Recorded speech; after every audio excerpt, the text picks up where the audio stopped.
On the show, I woke up, rolled over, threw my sunglasses on, put my robe on, and said, hey, here's how I'm going to plan my day today. Mornings in the Lab with Keith and Friends. And a guy took $20, turned it into a few $1 million. Yeah, Brian Clayton's here as well. Coming up in the lab.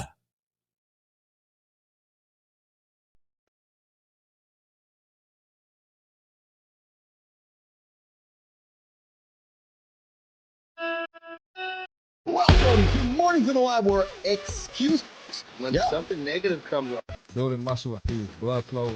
Nobody is expecting, Sean.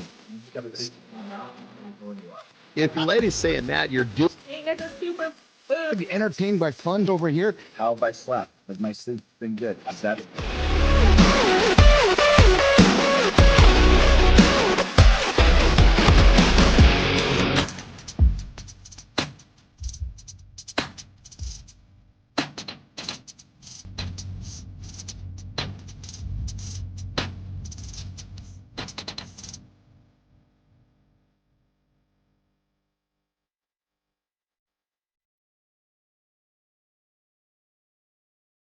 Bomb. Yeah, there we go, nation. I'm singing to you this morning. What's going on? Mornings in the Lab with Keith and Friends. I'm your host, I'm Keith Billis. We're joining us today, Jimmy, Walter, Johnny, Marty. We got Jory Jansen joining us for the protein break, and we got Brian Clayton joining us here on the show. A former Live in the Lab guest, took $20, turned it into millions cutting grass. We're going to dig into Mark Cuban's morning routine. We got some hobbies that might help you live longer. And of course, we'll talk about how to plan your day, how I plan my day for success. Community Core, we got David Landis joining us this morning in the lab. And of course, we got all of you hanging out this morning, nation. Listen, this is an R-rated experience. So if you got kids in the room, I would invite them to put the headphones on. Maybe you want to put the hat on, or maybe you just want to put some earplugs in, or some cotton batting, or what's the list? This. Just remove the kids from the room. That's what you might want to do. Or you might be introducing them to a bunch of bad words. Yeah, true story. So, Jimmy, Tommy, let's bring in Mr. Johnny into the lab here this morning. What's going on, Johnny? what's happening, brother? How are you, brother? You got the black on black, the fuck no excuses, or excuses. You got the red painter's beret hat on, not the painter's hat. I miscommunicated that last time there. Cheers to the cup of coffee. What are you brewing today there, brother? What do you got on the barrel? This is some sort of a Starbucks deal. I'm not sure. Oh yeah. There you go. It's, Terry buys these big bags of whole beans, and then I just fill up with all the machines we have, grind on the spot. Yeah, me too. Yeah, 100%. So I fill them up, and based on the time I fill up all the machines, the bag's gone. So I don't remember what the bag looks like. I just remember it was a Starbucks bag. Yeah, we're the same way, man. We take those big beans, put them in the old coffee machine, and let it all grind it up. And I love brewing my coffee right on the spot. I thoroughly enjoy it. It tastes so much better when the bean is ground right now. Yes. I was telling you before, man, a lot of effort goes into making coffee. We all just, because we drink so much of it, Johnny, I swear we all just take it for granted. We're quick to just pour it down we're quick to pour it down the drain. We're quick to leave half a cup empty. But when you look at the labor involved to making a cup of coffee, it ain't cheap, brother. Not cheap at all. Well, and that, it's kind of crazy. I can't remember the name of the guest, but we had a guest on that was telling us about how lots of coffees are actually filled with mold and all sorts of crazy shit. Yeah, it's true. And then there's that premium coffee where monkeys. Yeah, monkeys. Yeah, in Tanzania, monkeys eat and crap them out. Yeah, and you go pick the beans out of the shit. That's how it works. Yeah, that's a committed coffee drinker. That's a committed coffee connoisseur. How was the day in Johnny's Loop yesterday, brother? It was good, man. It's what it comes down to is you get to a certain point in life where you get to do what you want to do a lot more than what you have to do or need to do. Yes. And part of the magic to that is when you start to really find the enjoyment of the things that need to be done. Oh yeah. Because if you think about wants and needs, most people think wants are not going to really set them apart from the pack. Needs will. Well, so the true magic is when you can turn your needs into wants. When I want to do XYZ early in the morning. Yeah. That's when the rules of the game change. Oh, absolutely. Yeah, 100%. Yeah. I'm wanting 4 a.m. to come. Like I'm wanting to get down in the lab here with you guys in the show here. And it's and obviously it's the reason I started this whole thing, because I wanted to do this. But yeah, it's a game changer when you turn those needs into wants, and you can recognize that, right? So speaking of this morning, dude, we got a guy joining us this morning, Brian Clayton. I met him live in the lab, kind of around the same time frame I met you, Johnny. The guy turned $20 and one lawnmower into multi-million-dollar business. Nice. No excuses, like no excuses at all, right? And then there's God damn it! I gotta hit the fan real quick. Yeah. Give me 1 second here. My ventilation. Johnny's setting off the fire alarm in the house there this morning, as we know Johnny likes to suck back on the cigars. That's the reason I don't puff on the cannabis here in the house. No, I puff on the cannabis out there in the garage. Yeah, or outside. Although outside, man, it's fucking minus 4,000 degrees right now. Hey, to everybody over here on the screen right here, you guys are behind the scenes Mornings in the Lab with Keith and Friends. If you go over to that channel, there's a lean back experience, which is like watching television. If you go over to that channel, that's the full experience. So right now you got 3 different ways you can enjoy myself and Johnny. You get a lean back experience, lean back and hang out, or you can watch us on the vertical experience. We got all 3 of them over there. So I invite you guys to hang out with us for the show and subscribe to the channel as we make our way up the journey. Hey, what do you going on this weekend there, brother? The weekend loop. What's going on for you? So this is actually going to be a Christmas-oriented weekend because, nice. Yeah, yeah, we were going to actually have some of our daughters were going to come and help with putting up the tree because largely Terry's, she's still banged up. Her right shoulder is still pretty messed up from her motorcycle crash, her dirt bike crash. So basically, I'll be honest, I can't say that I like setting up the tree, but it looks like that's going to be me.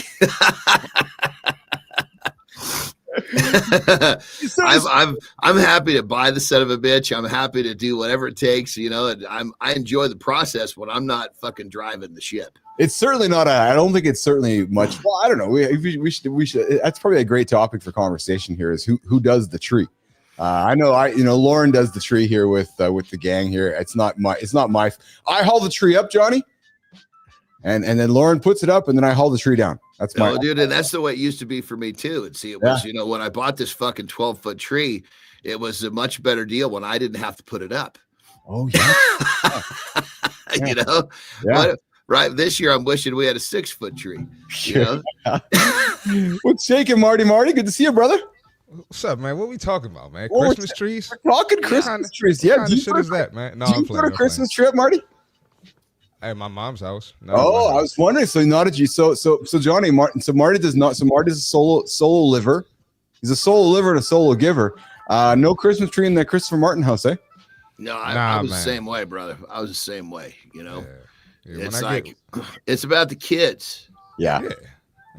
When I get a family, I'll be the first one to put the tree up. But right now, if the chicks coming over to Marty's house are young enough to get all whacked out about the Christmas tree, then we got a problem. I know that's not the way those girls are. They're old enough not to give a shit about the tree when they come in. Yeah, that's it. That's it. I've had people suggest that I put a tree up, and I refused. Yeah, fuck that. Yeah, that might do no tree. No way. Hey, Marty, we got to do it in the green room here. Brian Clayton, who joined me on Live and Live back when I met you and Johnny back in the early days of me getting into this in front of the camera streaming career that pays me no money. And Brian took $20, Marty. $20 turned it into a multi-million-dollar landscaping business. Oh yeah, I think you told me about this guy. Yes, this dude's awesome, man. So anybody I meet in landscaping business, I'm like, you got to go follow Brian Clayton's story. So Brian's joining us here in a few minutes to talk about that, and we're going to catch up with Brian here during center stage. But is this a dude? We just had a dude about landscaping. This is a different dude. This is a different dude, man. Yeah, exactly. Okay. Yeah. I was going to say that picture did not resonate with the dude that was on the previous show. So listen to Clayton because that might help the other guy, get to Clayton's level. Maybe I'm thinking, right? That was Jacob Hong, not knocking your brother. No, I'm sure Jacob has an awesome landscape business as well. We can lean into as well. But hey, Walter, Jimmy, let's throw that Cuban slide up there that we talked about last night. I found a quick little story here, boys. Mark Cuban revealed his morning routine. I thought we could throw that up on the screen and talk about that for a quick couple minutes before Clayton joins us on the show here. So I see it on the horizontal, boys, but I don't see it on the vertical. So I got to get you guys up on the vertical as well. There we go. So Cuban starts his day pretty early, And he's a big fan. So you guys know when he sold his business, that the most important thing he looked forward to getting was an airplane, only so that he can acquire time. Buying back time. Yeah, absolutely. It's the only thing we don't have, right? So Cuban gets up. I think he started flying the Mavericks on that plane too when he first acquired the Mavericks. That's it. Speaking of that, actually, so you guys know Bruce Springsteen showed up here in Winnipeg a few weeks ago for his concert. He actually flew in for the concert that day and flew home. Could you imagine waking up, having breakfast at your house? Hey, Marty, I'm heading out to the airport. Oh, what are you doing tonight, Billis? Oh, I'm just flying into Winnipeg to do a concert. I'll see you tonight for dinner. Right, just flies in, does his show, comes out for fucking 3 hours, gets on the airplane and flies back home. Well, it's getting cheaper and cheaper because private air is becoming so popular. Yeah. So obviously there's all sorts of ways you can charter jets now that are cheaper, and then obviously the whole aviation industry is growing. Pretty soon they're going to be making kind of the Hyundai version of a jet so that more people can get into the private flying. That's it. Marty, what were you nice. going to say? I was going to say, I don't know if you know who Ed Milet is. Yeah. But okay, yeah. He's got a whole bunch of planes. Yeah, he's in SoCal. He says sometimes he just gets his jet, flies him and his wife to Phoenix for dinner, and then they fly back home. Yeah. Well, so my goal is I work so I can buy an airplane. I want to buy an airplane too, only so I can buy time. So I can fly with my dogs. It's as simple as that. My motivation is really simple, Johnny. I want to fly with my dogs. I don't like not having my dogs around me. So if I can go travel around the world and take my dogs with me, I'm a happy mofo, brother. I just want to go places and hang out with my dogs. That's it. Simple. There's nothing more complicated than that. They're going to be like, what the fuck is going on? Their ears going to be popping. Yeah. They're going to be like, what is going on? So that's like my motivation. If I can get enough cash to buy an airplane, then I can go, and not just a Cessna, I can go fly around with my dogs. That's the plan here. So, so we got Cuban up there. He gets up at 6 a.m. He does his daily tech between and he's proud of the fact that he spends up to 10 hours a day on his phone, 8 to 10 hours a day, and not proud, but he's like, yeah. Screen shouldn't be on the screen. Look, man, if your job is being on a screen, be on a screen. Too much society is all about, no. But hold on. We got to understand, Cuban, that 8 to 10 hours does not fucking include scrolling. He's bragging about kicking ass on his screen. Yeah. Oh yeah. Not fucking wasting time on the screen. Which most people, when you say screen time, they think, God, look at the time I wasted. Oh, I think he likes having some fun on X there with Elon there. So I think Cuban does like to scroll and throw some. They're actually pretty entertaining. It's pretty fun there actually. But yeah, he gets up. I don't see him going on hours of mindless scrolling. Oh shit, no, he's out there. That's what I'm saying. He's kicking ass, man. So when we just have to define screen time. A lot of times people hear that like, oh, Mark Cuban has screen time. I guess I can sit on the toilet for 2 hours and scroll till my legs are fucking asleep. No, he's kicking. He's making more in that 8 to 10 hours than most people make in a fucking year. So there you go. So if you're gonna get there's advice from Anderson: be on your phone, scroll for productivity. But the other thing that Cuban talks about is he's all about brief communication. Like, don't send me a paragraph. Like, get my hook in the subject line, get my hook in one sentence or less, and that's it. Yeah. Right? And there's too many of us write emails that are all about us. Right. I want to get all my words out for Marty because I need to get all my words out to Marty. No, what's the fucking point? What do you want, Marty? I want to buy your product. Okay, great. Tell me. Like, I don't need a story. I don't need. Oh, hope you're well. I hope things are well, Mark. How are the Mavericks doing? No, I want to invest in your business. Right. Just get to the fucking point. Right. So that's what I can't stand word salad. Yes. Lots of that happening, and let's keep that Prezo going there, Tommy. We got he does a daily engagement from 8 to 10 hours there, and so forth. So there's he does 1 hour of emails a day here. So okay, Tommy, let's get that off. Let's keep the show rocking and rolling here. We're gonna bring Brian Clayton here in a quick second here. I see strategic veteran Adam Peters. What's going on, brother? I'm on a quest to buy the Cirrus Vision jet. Yes, that would be something I would be, or a Gulfstream, like a G7 or something. Or speaking of boys. Speaking of wealth, man, Sergey Brin, one of the founders of Google, his yacht was launched this last week. This $500 million yacht. Dude, I'm gonna bring it on the show next week. Just to bring it. I'll bring some pictures on the show to show you guys. It's quite a exceptional piece of hardware. That's when you have all the money in the world, you're like, yeah, I'm gonna go buy myself a nice yacht, right? Man. Sheesh. Marty, what do I got going this weekend? You told me yesterday you're pretty quiet, eh? You got some Christmas parties? Yeah, we got the Christmas party, and a birthday party too. So Yeah. I'm pretty busy this weekend. Hopefully, I'm gonna get some rest too. You know, Nice. and get some content. You know, There you go. Awesome. Yeah, content. Always got to get content, baby. always got to get content. That's it. All right, let's keep this rock and roll show going here. I'm walking content, Johnny. You're walking content. It's like when Johnny's in the golf course. He's walking content on the golf course. All right, coming up, Brian Clayton in less than a minute. We're going to get Brian ready up there in the green room. I see Brian in the horizontal stream, the vertical stream. And to those of you behind the scenes, we got the two channels going on here. We got the horizontal lean back experience. We got the full vertical on the go experience. This is the part of the show where we're always talking about accountability. Yep. Hey, on Monday, the 200th show of Mornings and Live with Keith and Friends. You know, I'm the only guy on the LinkedIn platform going live for over a year. I haven't missed today. True fucking story. Every single day I've been streaming live on the platform. You will find somebody else on that platform like myself. There is not one.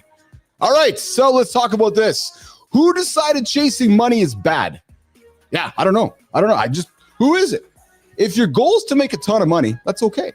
We live in a world where ambition, it seems to be shamed. It's like, you shouldn't make money. You should have a environmental concern. No, fuck, man. If you want wealth, go make cash. It's like, no, making money seems to be shallow. But wanting freedom, or is that impact, or is it noble? Here's the truth. No one has the right to tell you what your goals should be. Now, if your goal is making cash, go make cash. Money is not just dollars. No, money buys power. Money buys freedom. Money delivers opportunity. It's the key to building the life you want, or it's the key to buying the robe you want. Yeah, and let's not pretend other goals, they're free. Like this morning show, every single day, Monday to Friday, 8 o'clock Eastern time, the only free accountability partner that shows up for you. So if you're not showing up, it's not my fault. I'll be here every single day, 8 o'clock Eastern time with John Anderson, see Marty Fit. So this is free. If you want to go make some cash, well, freedom costs money. Impact costs money. Legacy costs money. So here's the thing, nation. The problem isn't chasing money. No, it's letting other people shame you for it.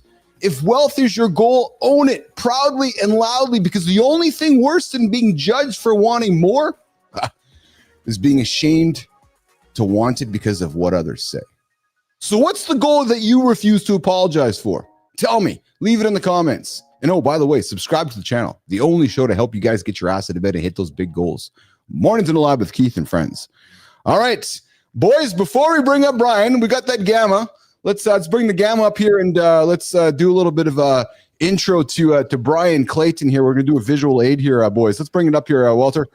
Let's bring it up here on the screen here. We got somebody who joined me here a number of months ago. Brian Clayton. He's let's just see here. Let's go, Tommy, to the top here. So there you go. Awesome. Right to the top there, Tommy. Beautiful, beautiful, beautiful. All right. So Brian Clayton, an innovator in lawn care technology, and that is not Brian. No, that is the more handsome. That's the more handsome looking version of Brian, the AI generated version of Brian. So boys, on my team, we're going to want to do a better job of building the airplane as we fly, because we might want to not mistake humans with other humans on the front of this imagery here. So, all right, Brian comes from Green Pal, revolutionizing lawn care. He's got an online marketplace and so forth. We can speed it up here, Tommy. He's got some platforms, seamless payments. All right, Tommy, let's roll it off the screen. Let's bring in Brian Clayton here in the lab here this morning, guys. Let's do that here. All right, there's Brian. Let's shake it, Mr. Clayton. What's up, guys? How are you?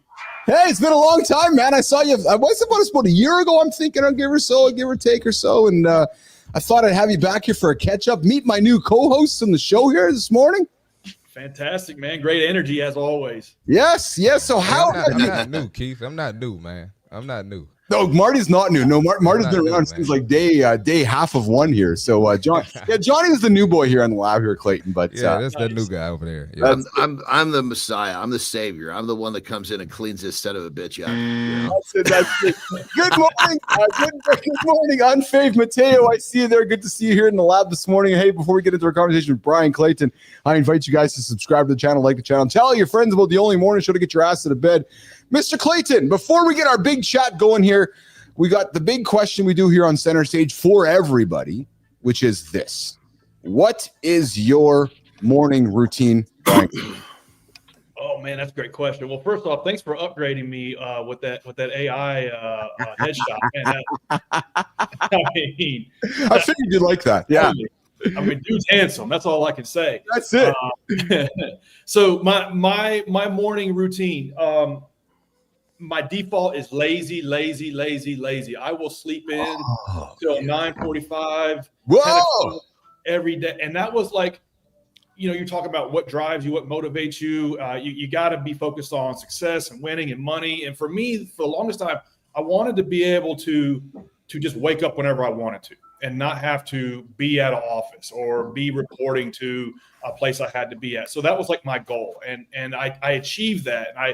And after I sold my first landscaping business, I started just waking up whenever. I would wake up at like 10 a.m. some days. And that got like old after a while. And so I had to force that into my life again. And so that's like eating birthday cake every day. It's like, yeah. I've had enough of this shit, Yeah, exactly. And so I hired a boxing coach online. And so every morning, 7 a.m., he trains me for an hour, shadow boxing and stuff like that. So every single morning, 6 days a week, I will get up at 7 a.m., do an hour of exercise, of cardio, and that gets my blood pumping, gets my mojo humming. And then after that, I'll do 2 or 3 hours of good deep work.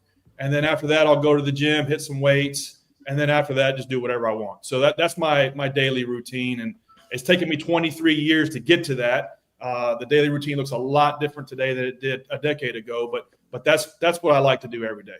As it should continue to evolve. If you got the same thing going today that you did 10 years ago, you haven't grown much. Totally.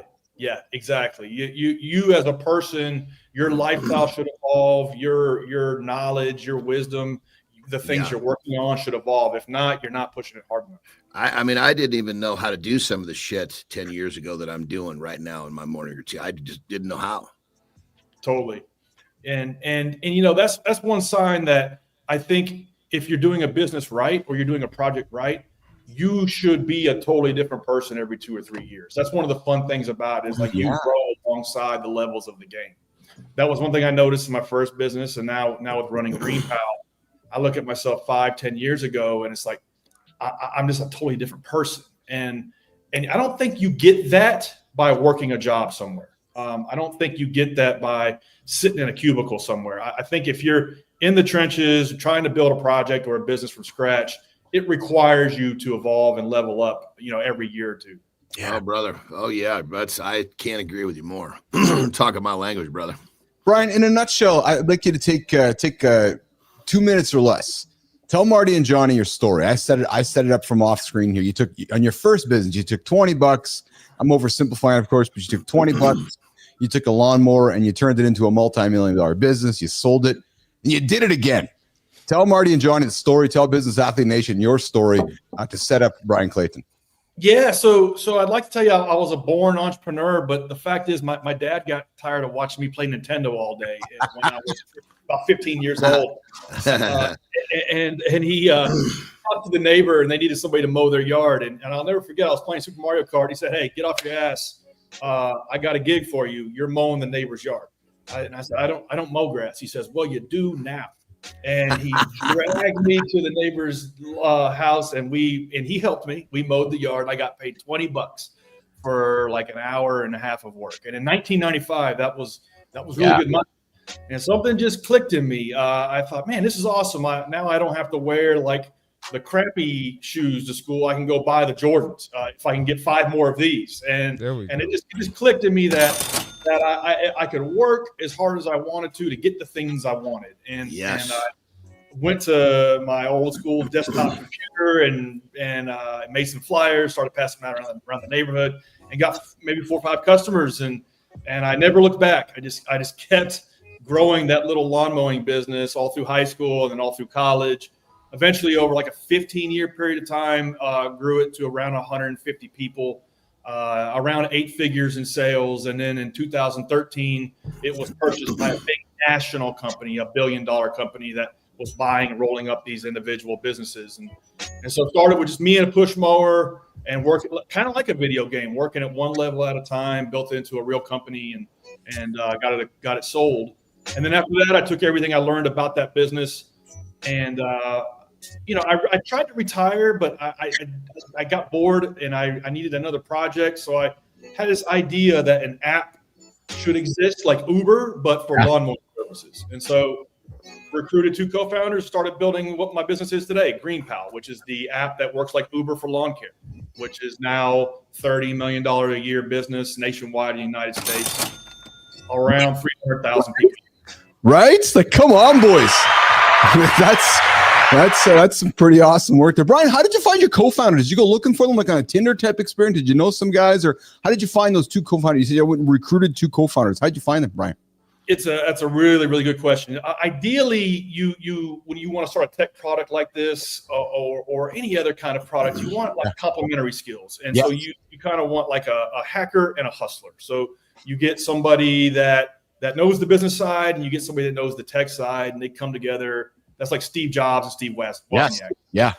For me, I didn't know any hackers. I had never built a website, so I don't know. I don't know what I was thinking, but I just told 2 friends about it, and they said, "Look, I'll quit my job tomorrow and start that with you." And so that was how I found my co-founders. But we were 3 hustlers. None of us knew the tech, and so we had to become hackers. We had to learn how to build software through YouTube University, online classes, Coursera, things like that. And it took a long time. So we kind of made ourselves the hacker aspect of it. But ideally, you recruit somebody that complements your skills. I just got extremely lucky that I found 2 other guys that had a chip on their shoulder. Yeah. They wanted more out of life than they were getting at their current job. And they were willing to do whatever it took to be successful. And so I think develop those skills, man. That's beautiful. Yeah, that burn the boat mentality. I love hearing that. Hey, you're hanging out with Brian Clayton, myself, Keith Billis, John Anderson, and C. Marty Fit. Hey, Brian, I know we had you booked in for 13 here today. We're coming over to the bottom of this 13 minutes. Are you able to stick around for the next segment, the next 13 minutes? Yeah, sure. Let's do it. Let's do awesome. So listen, let's keep the conversation going before we drop off at C. Marty Fit. Brian, you said something which strikes me, and you said that real quick. I just want to add in. I'm getting goosebumps from the story, Brian. I love it. Right? Go ahead. Man. So I got a bunch of kind of things going on in my head here. So I'm going to leave the dopamine one aside and stay with the founders. And then we'll do the C. Marty Fit and come back to the dopamine question. The founders, you said we all were just hustlers. We didn't know how to do this. What your story clearly articulates, I think, like mine, like Johnny's, and like Marty's, Brian, really a complimentary business athlete here, is the power of showing up. Like, okay, guys, we're showing up here on Monday. We don't know how to build this. Let's fucking get into YouTube or Coursera and let's figure this out, right? And then you showed up for days and weeks on end, and then you got results. And I think there's a learning in that, because often when we don't know how to do something, we try, and then often we give up. And you guys chose not to give up. You just chose to show up continuously, and the results happened. Talk about the power of just showing up, even in some ways, Brian, aimlessly and blindlessly in some ways, right? Yeah, it's a couple of things that helped me get through that. So first thing we did was we made really, really small goals and just focused everything we could to achieve those small goals. And then when we knocked them down, we celebrated them like they were big goals. So our first goal was 100 people to use this piece of shit app that we built. And I thought that would take 3 months. It took 2 years, but we just kept focusing on nothing other than 100 people to use it in a week. And when we celebrated that, when we accomplished that in year 2, we celebrated like it was 1 million, because I knew if I could get to 100, I'd get to 1,000.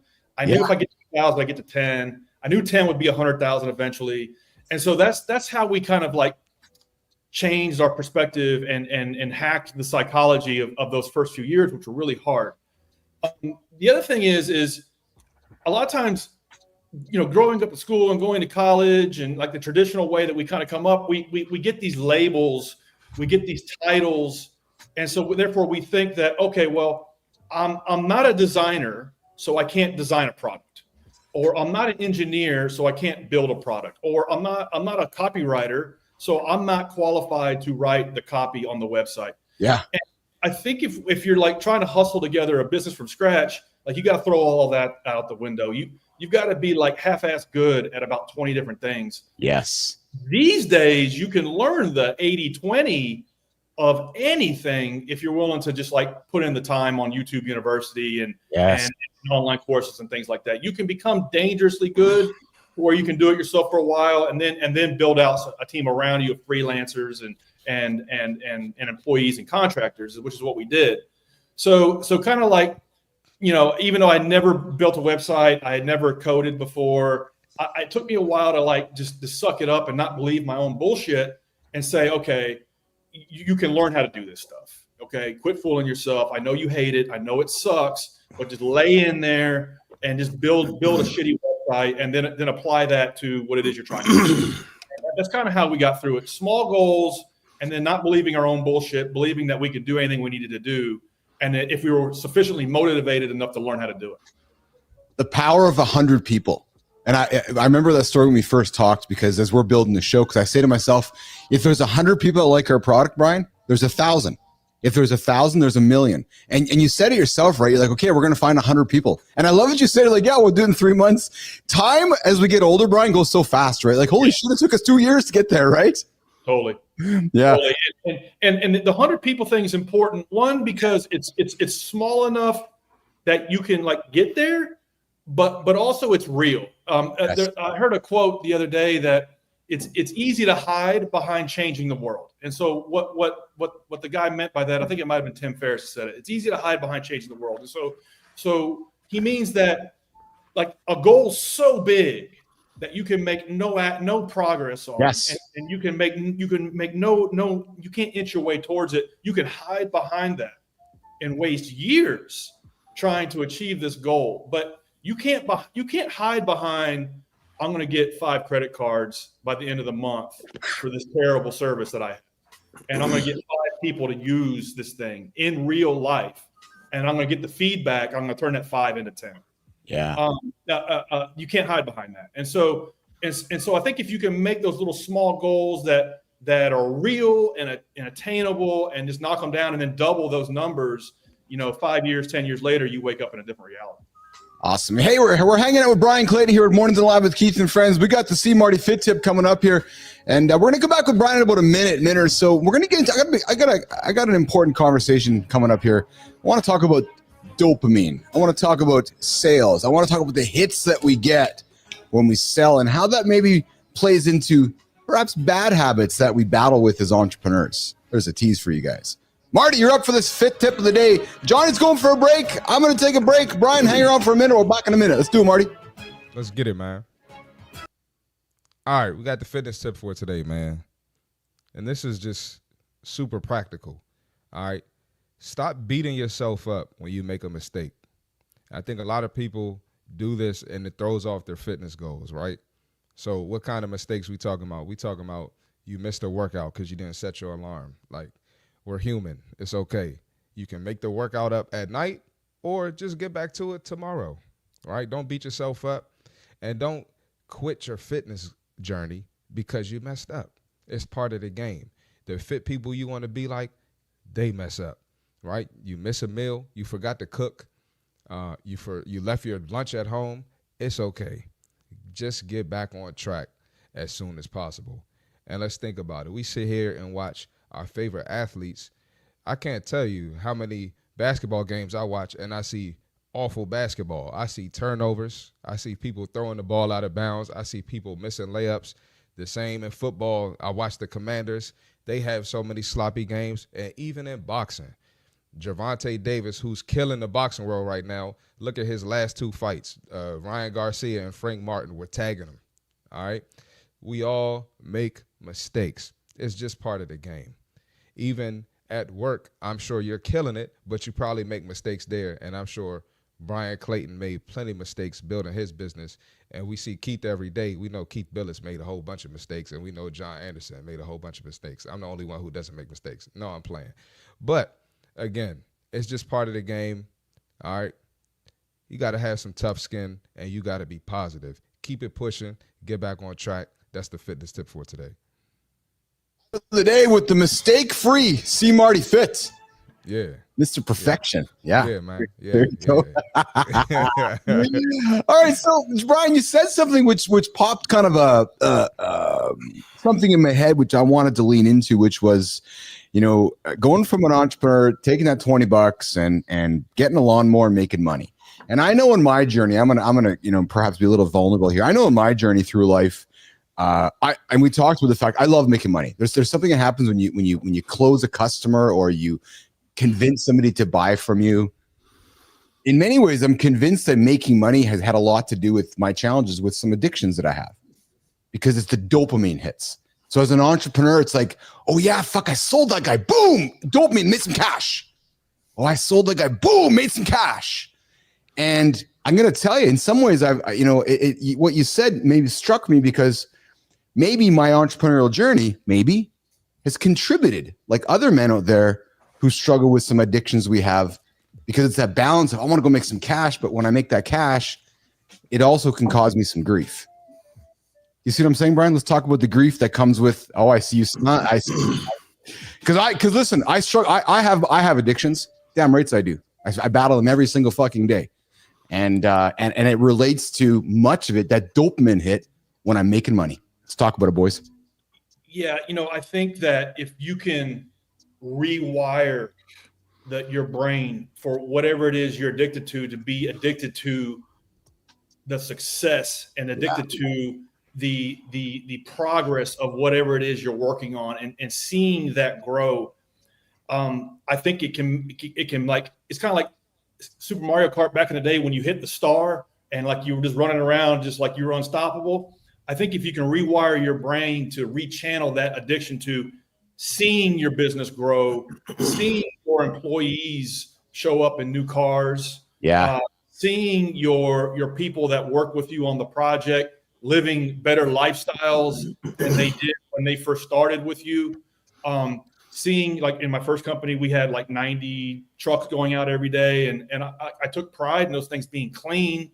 And I almost like looked at it kind of like Monopoly in a way, that I was just like building this empire all over town. And I'm sure nobody cared about it but me and my people. But like that got to be addictive.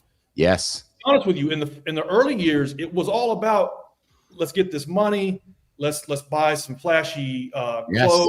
And let's buy some flashy jewelry and cars and houses and things like that. And I did all that. And I had to learn that it's like they all say that doesn't bring you happiness. It doesn't. But you have to go do that first to learn that. But I learned that the hard way. And then I started to understand that this isn't about necessarily those things.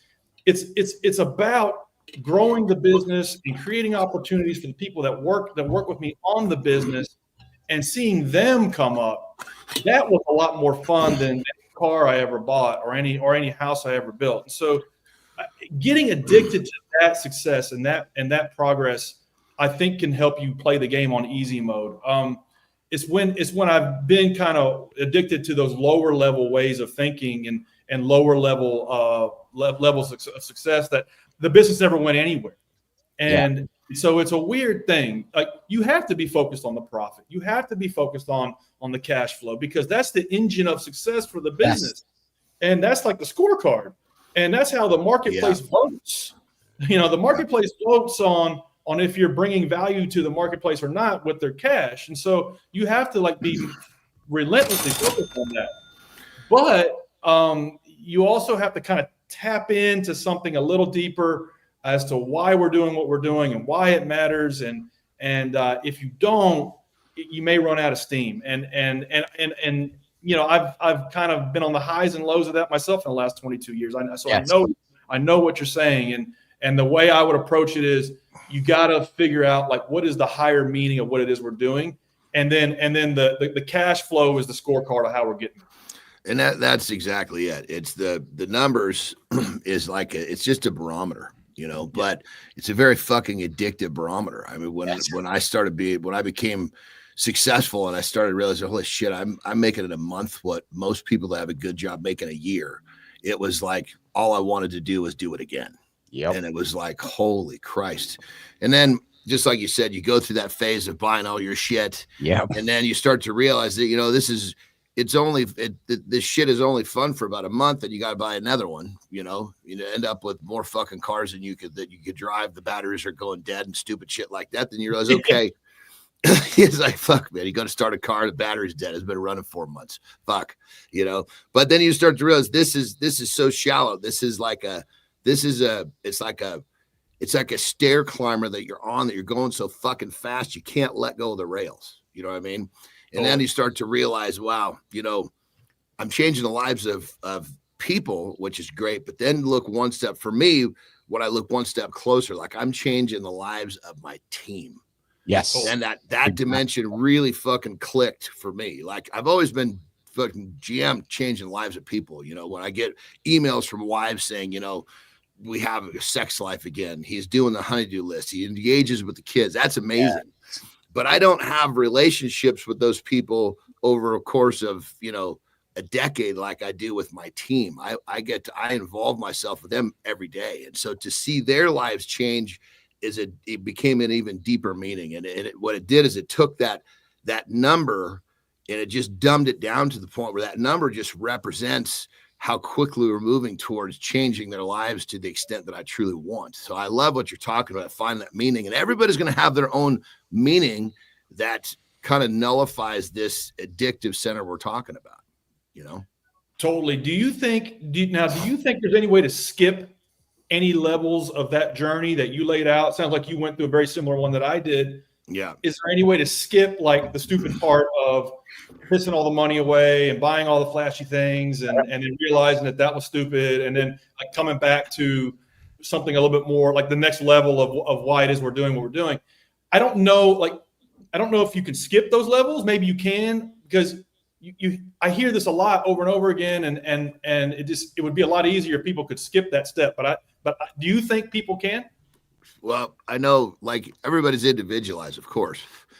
And when I was fucking dead broke, walking through grocery stores to feed myself, eating as I walked through the store, all I was doing was visualizing having the fucking money to go eat at whatever restaurant I want. I was visualizing having, all the shit that I physically didn't have became such a focus, and so for me, I think where the kind of the depths that I had to go through of being broke to get where I got too focused on the wrong shit. Now, maybe if that didn't happen, I might have had a very different perspective, but I don't know. I think it's so individualized. Maybe some people have that part that they can get past the physical, tangible things, and other people don't. I don't know. It's a great question, but I know for me, I pretty much followed the exact same path that you did, brother. Yeah, obviously my companies were not worth 30 million. My companies are not worth 30 million, but obviously a different level of success. When you hit that level of success, whatever it is, when you've done so much more than you ever think, it's fucking addictive. Yeah. I think, Brian, I don't think you can. I think Brian's like a video game. You can't get to the next level without failing Super Mario Bros. A number of times. You're going to have to not hit that jump 1,000 times before you hit the jump and succeed. And I that's why I brought the question up to you, because I remember the last time we had it and you told me a journey of you bought all the flashy stuff like I did. And then you woke up going, fuck, what's my purpose? You sold it all, restarted. Right. And I think we do have to, and that's why I think we do have to achieve those things. That's why I brought up the question around addiction and so forth, because as we're doing our journey as entrepreneurs, what's the thing we like to do? Like to celebrate. Let's go make some cash and celebrate. And then we celebrate with food, we celebrate with drinks, we celebrate with activities that may put us on a path to a lifestyle we wake up to going, oh, fuck, I don't recognize myself when I started this whole thing. So for me, it's all about, maybe if you can talk to people like myself, Brian, Johnny, knowing that, yes, go and enjoy the cash, go and make as much as you can. Try to balance out the way up there as you're walking into the Tom Ford store and walking into the Cartier store and walking into the Lamborghini store and then walking back out. Try not to make the fall too far down, right, Brian? It's like, because you got to do it. I just think you have to do it. And I think that carrot in front of you is sufficiently maybe enough motivation to get through level 1, 2, and 3. Yes. And it's like, okay, I'm hustling 7 days a week, 100-hour weeks. I'm cold calling 100 people a week. I'm pushing a rock up a mountain, trying to get this damn thing going and willing this thing into existence because I want to be able to stay in a 5-star resort in wherever, Turks and Caicos, And because I want to be able to buy the new watch and the car and go out to eat and not look at the menu of what the price is, and then that's like enough gas in the tank. Yeah. To get through those first three or four levels that just suck so bad. And then you get there and you achieve all that, and like John said, it lasts about a month. Yep. Maybe 6 if you're lucky. And then you kind of have to like recalibrate. It's like, okay, well, what does the next like level look like? And what is the next thing that's going to fuel me? What's the next dopamine hit? That's exactly it. That's exactly it. Marty, you gonna say something, brother? Yeah, I wanted to add, that's why I made the fitness tip there, because I felt like we were going to go down that path. Yes. But Brian, if you could share like a time where you lost, like where you took an L and maybe you were devastated, maybe you could have quit, but you overcame that obstacle. Yeah, well, I appreciate that, Marty, and I loved your fitness tip earlier. That a lot of times superpower looks like consistency, and just because you screwed up a day and you missed a day or you had a bad day, like if you just fall back to the habit of showing up again the next day and just being relentless about that, it can help you get through a lot of low points, and which I've had 2 or 3 really bad ones in the last 23, 24 years. And a couple of ways I got through them, specifically with building GreenPal, was I made a decision that no matter what I was doing, I was just going to work on my best idea.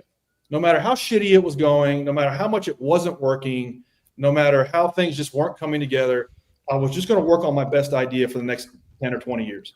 And I guess, fortunately, I'm not terribly creative. I've had one good idea in the last 10 years, and that was you should be able to push a button and get this chore done.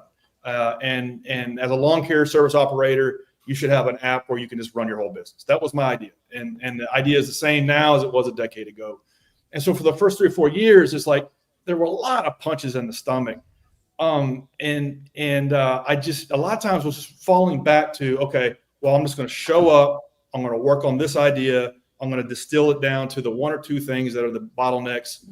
A lot of the bottleneck was me in the early days. I didn't know how to do the things we needed to do.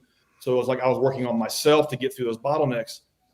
And it was just like every day it was a punch in the stomach. I mean, I remember one time my best friend, I had built this app and he had just bought a house. And I said, hey, man, you bought the house. Congratulations. That's awesome. Are you going to mow the grass?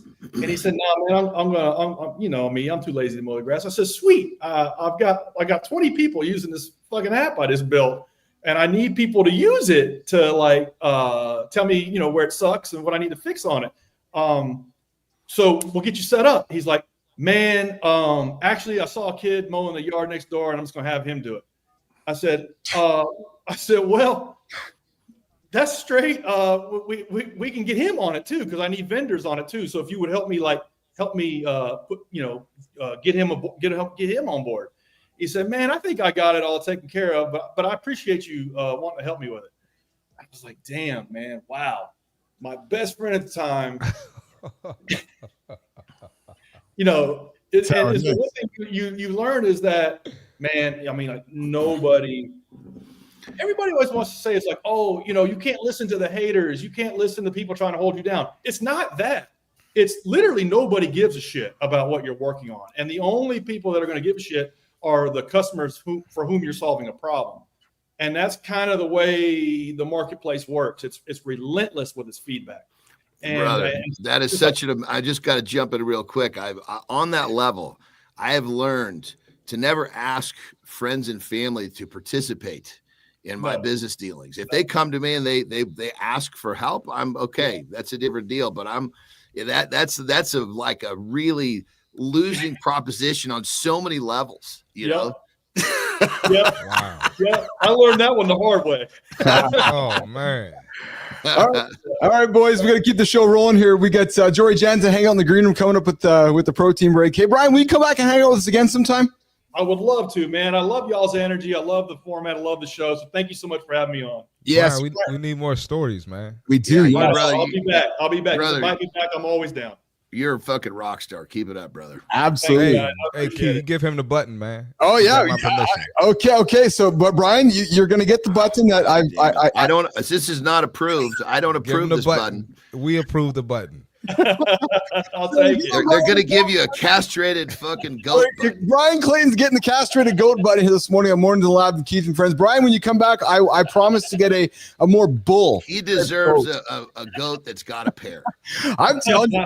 I love it. I'm telling you, boys, when I met Clayton, you have certain guests that come across your world. Clayton was one of them because I really resonated with a lot of the things he said. He took his $20, turned it into a multi-million-dollar business. But I really resonated with a lot of the stories he told, his journey and his commitment to resilience and showing up along the way. Brian, you are welcome here any single day in the lab, an honorary business athlete, man. I invite you to tune into the show. We go live Monday to Friday. We're here helping men get up, not hit the snooze button, achieve some pretty audacious goals, and maybe combat some loneliness along the way here. That's our Mornings in the Lab show, Mr. Clayton. Awesome. Well, Keith, Marty, John, thanks so much, guys. I really enjoyed it. Thanks for having me on. Awesome. All right, Brian's going to get out of here, and we're going to bring Jory in. But before we do that, we've got the young man, Mr. Anderson, doing his lifestyle tip. We never know what he's going to say. Might just drop a cuss word along the way. Johnny, you're up, brother. Jory, you're next. If you can do this, you're going to make progress so much faster than the average man. And what is this? This is honoring the word to yourself. Meaning when you say you're going to do something, you better do it. When you say you're not going to hit the snooze button, you're not going to hit it. When you say that you're going to do something difficult, you get it done. Well, how do we go about this? Of course, it sounds great, but how do we put it into play? And the tip is start small. The littlest things. You already have some non-negotiables. You brush your teeth. You wipe your ass. So stack something you want to do behind brushing your teeth. Say you're going to go for a quick walk. Go for a walk. Brush your teeth. Go for a quick walk. It could be 1 minute, but you've honored the word to yourself. You said you were going to go for a walk and you did it. Start small, start honoring the word to yourself, and pretty soon you're going to be able to do whatever it is you say you want to do. When you've done this, you've completely changed your standard. When your standard is changed, you are going to run circles around the people that are around you that are trying to do the same shit that you are trying to do. So that being said, what is it? It is simple. Not easy, but simple. Honor the word to yourself. Rock and roll. Word to yourself is the message from John Anderson this morning. I like that one, guys. If you can't honor your word to yourself, how are you going to honor your word to anybody else? It all starts in your own mirror is the message from John Anderson this morning. Brian Clayton just wrapped up with us. Hey, I see you in the comments there, Francois. I love having you join the show. If you haven't subscribed to the channel, I invite you to subscribe to it. And Jonathan Polansky, yes, I brought out the old Jamaican hat today. I thought I'd throw it on the old skull with the good old robe here this morning. Good morning, Jory Jansen.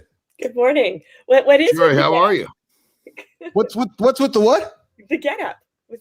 Well, it's a morning show. I figured, hey, I'd wake up. So truthfully, honest to God, a little tired this morning, Jory. Kind of the end of the loop here at the Jets game last night. I woke up this morning. I figured, hey, I'm going to show up on my morning show. And because I do this job for a living, I feel like I have liberty to be really goofy. I have the liberty to show up in a robe. I have liberty to put a fucking stupid hat on. I have this liberty to act like a fool for a few hours every single morning. And that's the whole shtick. So I'm like, yeah, I guess I can wear a robe to work today. Lauren's like, really? I'm like, oh, yeah.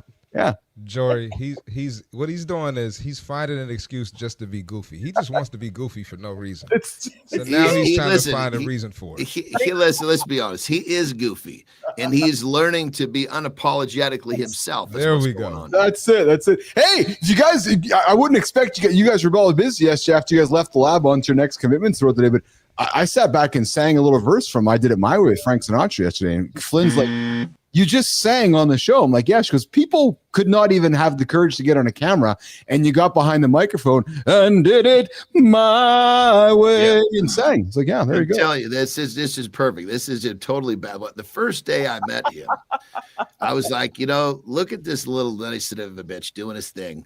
I said, but I love him. I don't know what it is. He's nutty as a fruitcake, but he's doing it all the way. Yes, I am doing it all the way. Speaking of all the way, there's a segue. Jory's like, where's it gonna go? This one.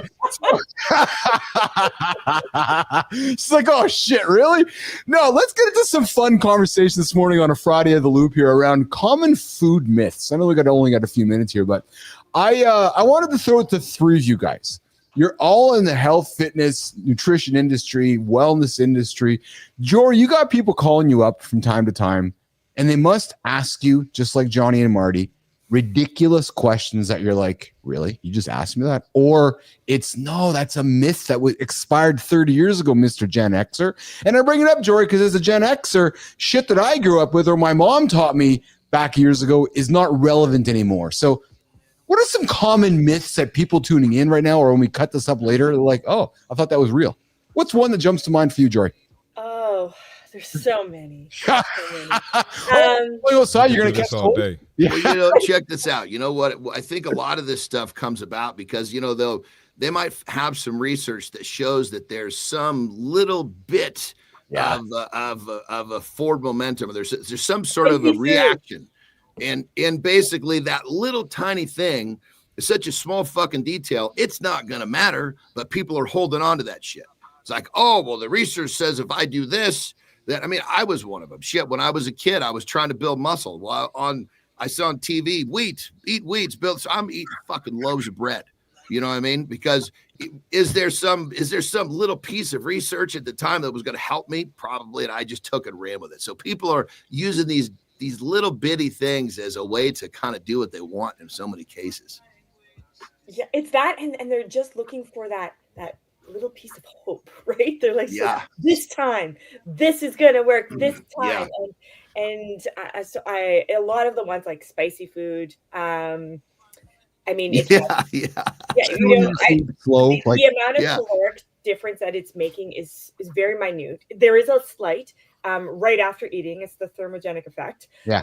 It's so small that in the end doesn't have an impact in terms of that. Other than if you're eating, whole foods and you're adding some spice, it's not going to add extra calories. So in that sense, perhaps, but it's not magic or apple cider vinegar or thinking that all carbs are bad for you and they make you fat and they cause brain fog. Ooh, by a doctor. This one really actually made me mad. And I don't get mad that easily most of the time. But it's the plant paradox, lentils, beans, lentils, those things are going to kill you, that they're bad for you and they're leading to weight gain. You're kidding me. That came from a doctor? What's that? It came from a doctor? That came from, his background is a surgeon. Yeah, he's an author of a book out there, a couple books. What's great, though, is when you listen to him, it's all the stuff around these plants and how they're killing you. But then at the end, guess what? You have to buy his supplements. Yeah, well, yeah. Oh, of course. Yeah. So, but we cook lentils, we cook beans. So we're okay. We're breaking down lectins, and we're able to eat these foods just fine. That one coming from highly respected medical practitioners. That bothers me. But Jory, you raised a good point, because I think there's something to be said for that.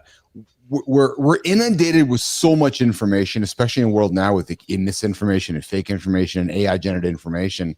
We really need to look at where the source is, right? And if you got a doctor telling you one thing, look to see if he's selling you something at the end, right? And maybe that's probably a message within the myth, isn't it, guys?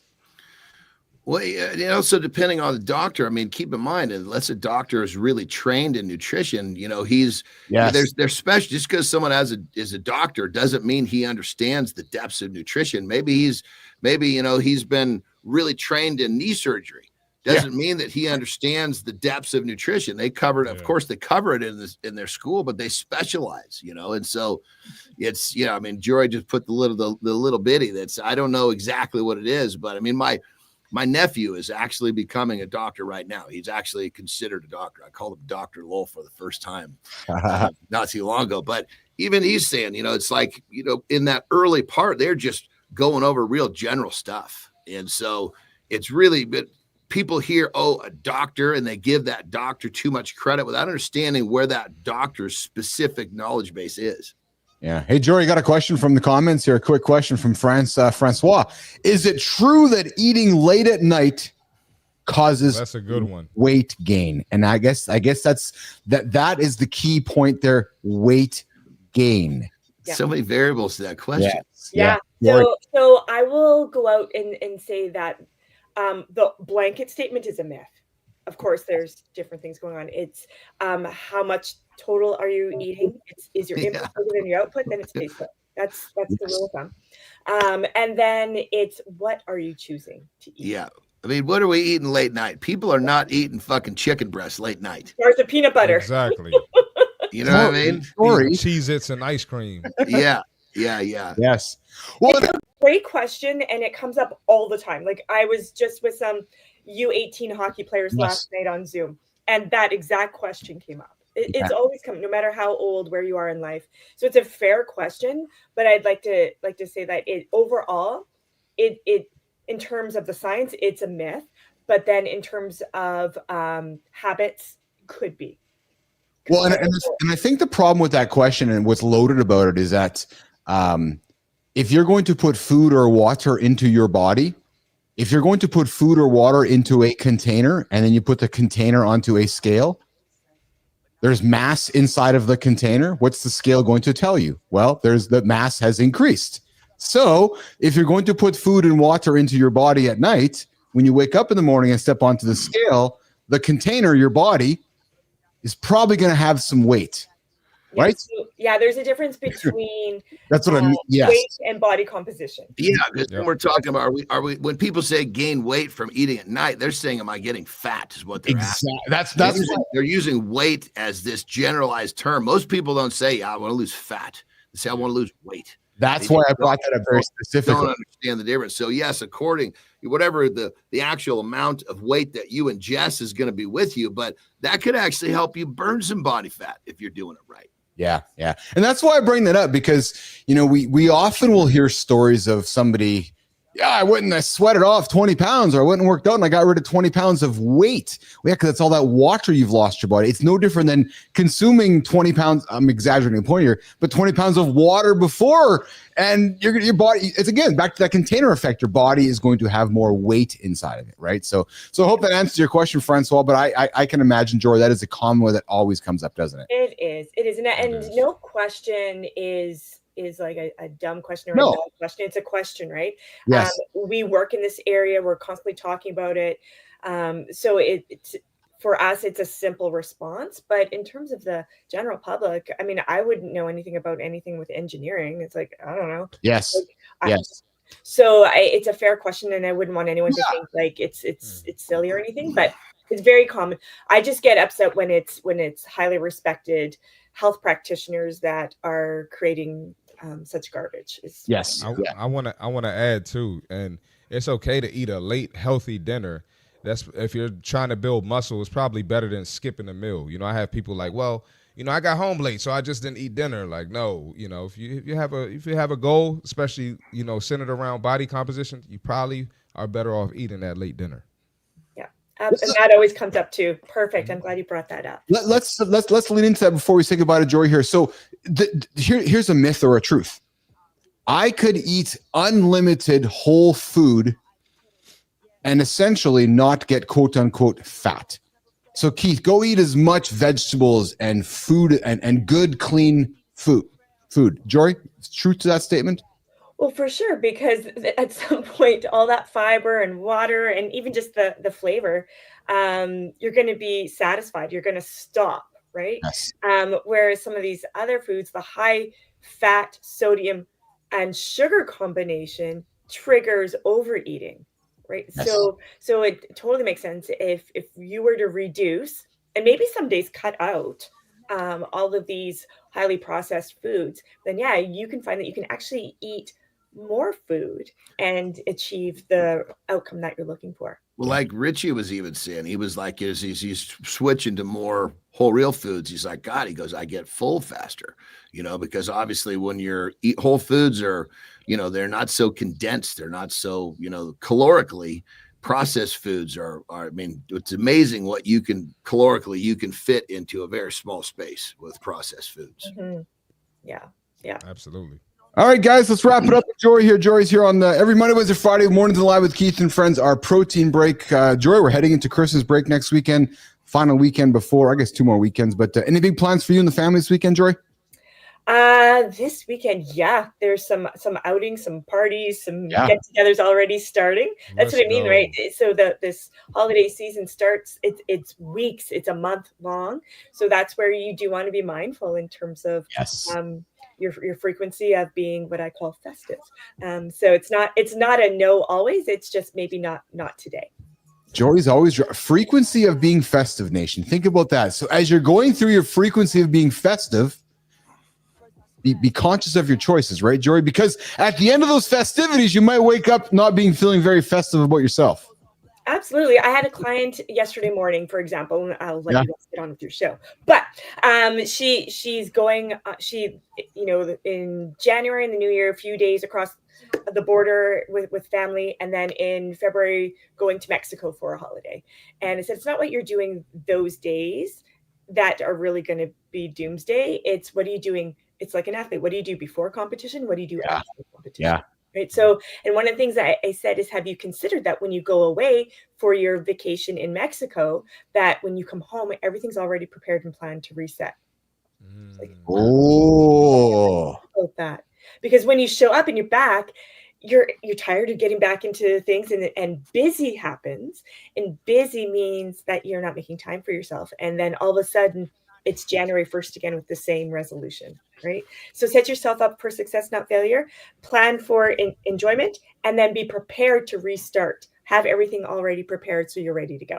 That would be just my little tip for you over the holiday season. That's great advice, because Marty, you've had your clients, I got to get 10 pounds off before I go on vacation. But nobody's coming to you saying, right? Nobody's saying, hey, Marty, I need the plan for on the Monday when I get home after vacation, right? It's just like, everybody's working to get there, and then we forget it all, right? So good topic to have a conversation along the way here. All right, Jory, enjoy the time of the weekend with the family, and we'll look forward to reconnecting with you next week, okay? Sounds good. See you Monday. Thank you, Jory. Awesome. All right, Jory. All right, Jory. All right, I think Marty's got to rock and roll out of here, I'm suspecting. I got to rock and roll, man. You know, hey, look, I wish I could talk to y'all for 4 hours, but I can't, man. We're working on it. We're working on it. We're getting there. We're getting there. We're going to make it happen. Man, one day. You know what? I'll tell you something. Before you go, Marty. I was inspired by Brian Clayton, right? He's like, yeah, we worked for 2 years to find 100 customers. Well, I know, because I got a list here behind the scenes here. We got these stands that are showing up, these super fans. Marty, John, we get to 100. We know there's 1,000 out there. We know there's 10,000 out there. We know there's 100,000 out there, right? We know there's men tuning into the show. So when I hear a guy like Brian, it's inspiring, right? So we got to keep showing up. Marty, have yourself a great day, brother. Stay warm. All right, be man. well. Y'all too, Have man. a good Take loop, it baby. easy. See y'all Monday, man. All right. Joy, Marty's out of there. We got David Landis in the green room. Mornings in the lab with Keith and Friends. John Anderson, myself, David Landis. We had Brian Clayton here in the first hour. And we're going to get into the community corner. I got to have a piss before we keep going, brother. All right, Johnny's going to step out. I'm going to reset the hour, Jimmy, Tommy. We're going to reset the hour. Here's what's going to happen here in the second hour of the show here. I'm going to talk a little bit about how I plan my day right now. I'm going to talk about that. Then we're going to talk a little bit about some habits that might make us live longer. We talked about that yesterday. We're going to continue that conversation, myself and Johnny. So, boys, if you guys can get that ready. I don't know if you guys have that presentation here. So if you don't, I am going to get it ready for you guys right now. We'll bring it up here in a couple moments. But along the way here, I'm going to talk about what I have done, what I do to plan my day. I know the hook for today's show was what I do to plan my day. And I got to tell you guys, my day starts at 4 a.m. every single day. Because one thing I've learned about this show is that because it's a live show, and because we've committed to it every single day, Monday to Friday, 8 o'clock Eastern time, the only show to get you guys ass out of bed, is that time doesn't stop, right? So I know when we have our meetings and we have our regular jobs and regular recorded podcasts, it's like, yeah, we'll do it an hour later. No, we'll do it tomorrow at 8 o'clock. No, it's okay for 3 minutes late. But is that how life is? No. So what I've learned with this thing is that we got to be planned, man. We got to be planned. Plan. We plan the night before, plan the day before, plan before we go to bed, plan when we get up, right? So planning is probably one of the most critical things that I've learned with this whole thing. But as I have, teased you guys with the hook of what do I do to plan my day? the true disappointment in all of it is that it's not rocket science. And I know that when I speak to folks, sorry, I'm just getting something ready for my crew here. When I speak to folks about, hey, what's the magic? What's the magic? What's the magic? Well, that's what frustrates me, because there is no magic, right? It's showing up, it's having a plan, and it's executing it. When I speak with entrepreneurs and business leaders, the question is often, but Keith, there's got to be some magic to how you built your company and sold it for $50 million. No, Brian talked about it, right? It was relentlessly showing up, right? And then when you fall, picking yourself up and going again, right? Finding the right people around you, surrounding yourself with the right people, and then just continue to execute, right? And when you execute, your execution is not always going to work, right? But you want to show up the next day and execute again. So how do I continue to plan my day? When I fail yesterday, I show up and I try again today. It's just what I do, right? And I've learned that failure is the reason to keep going, right? So when I fall up, I get up and do it again, right? It's hard. This morning, I've talked about this before. I planned on my run this morning. I planned it last night. It's one thing I learned from Johnny. We're having a conversation right now about how I plan my day. Johnny is a big proponent on, you plan your day the day before. Some folks plan their day the week before. But John's a big fan of, when you hit the gym, you want to know what you're doing at least 24 hours before, so that you're not taking the easy choice when you get there. So for example, myself, Johnny, this morning, I was tired this morning. When I get out of bed here, guys, and I do my coffee and my morning read from 4 till 5, I hit the gym from 5 till 6:15 for my cardio, my energy workout. And then I do my lift post show, my strength training. But Johnny, I got down the stairs this morning. I was tired. I was like, okay. And I walked towards the easy thing. But I remember the decision I made yesterday morning was to do the hard thing. When I walked downstairs, I walked towards the easy thing. I had to remind myself, no, hold on, Billis. That's not the thing you're supposed to do. And I walked over to the hard thing and I just executed on it. And did it suck for the first few minutes, guys? Absolutely, it sucked. But we talk about chasing feelings. I knew that if I keep putting the effort in, Johnny, that feeling I was going to get when I was done was going to be awesome. And that was what the net result was. So when I get into how I plan my day, I'm chasing a feeling, just like Johnny. Like yesterday morning, I knew when I got up yesterday morning, I had a feeling I wanted to have in myself to bed last night, and I achieved it. And sometimes it's hard, John, when I talk to people going, well, how do you plan your day? How do you plan for success? And that's why I brought up the conversation with Brian about dopamine and feelings, because it's something I've battled with my whole life, man. It's the feeling, right? Feeling good, feeling bad. But it's the chasing of a feeling. Johnny, want to lean into this with me? Yeah, I mean, I think when it comes down to when I sat back down, I'm talking about failure. And I think, underneath all of what we're talking about is that when a person starts to realize that A, failure is a part of the equation, you can't avoid it. And B, you're just better off to pursue it. Yes. Because when you pursue it, you're fail fast. You're going to fail many, many times to get to your result that you're looking for. So why wait to fail? You might have to, let's just say there's 100 failures before you get there. Well, why are you avoiding failure? Start failing, because every time you're going to try, you're going to fail, you're going to learn, you're going to adjust your plan, and you're going to repeat. You just do that until you get what you want. That's why I was so inspired by Brian Clayton. And I knew you guys were when you met him as well. I knew you got, listen, I believe I've gotten to know you guys quite well. We spent 15 hours a week together. I believe I'm getting to know you guys quite well. I knew you were going to be inspired by Clayton because his story is so resonating. Because the guy has fucking failed many times, Johnny. He's failed time and time again. I've heard his story. And, you can imagine that the weeks he showed up back at the office when he was starting his business going, oh, fuck, this isn't working. This isn't working. But to keep trying, right? The darker it is, the harder it is. Yes. That just means you're closer to what you're looking for. It's like the darker it seems, the closer you are to the light. Yes. It's a really good one. All right. So we got David Landis coming up here at the bottom of the hour here. We're going to bring him maybe even sooner than that. But what we're going to do here, guys, we're going to keep the chat going. I'm going to keep talking about how I plan my day in the coming days and weeks. We're going to get a little more specific on it. Truthfully, we'll get off that later. I want to bring up what we brought up yesterday, which was hobbies that might make you live a little bit longer here. So boys, as we continue to try some new things here on the show, I'm going to ask you guys to bring that up here for us. And Johnny, yesterday we were talking about habits that might make us live longer. I thoroughly enjoyed the chat. I was doing some more reading last night on this, and you know, when we wake up, and Brian talked about it, right? When we wake up with purpose, it helps us move even further and faster. And when Brian and yourself and myself, we achieved our first success, it was about ourselves, making cash. But then you're like, oh, what am I going to do next? Now I know you're waking up every single day to help change the lives of your team. I do the same thing, right? I'm excited to continue helping, you know, change Jimmy's life and hopefully changing Marty's life and all of our lives, right? So it's that renewed purpose. And sometimes we do it through hobbies. Johnny, kayaking is a hobby that men should take, might want to be invited to take as a new way to try something new and explore Mother Nature, get active, create some momentum. It's scary as fuck, especially if you're scared of water. But Johnny, have you done any kayaking in your lifetime, brother? Yeah, I can't say done much kayaking, but so, you know, we've always lived on water. That's just, I know you have. House isn't on water, I'm not buying it. And so at our last house up in Northern California, we were right on like an inlet off the bay, San Francisco Bay. So, you know, a canoe was a little bit more worthy of some of those waters, you know? And so I didn't like the canoe.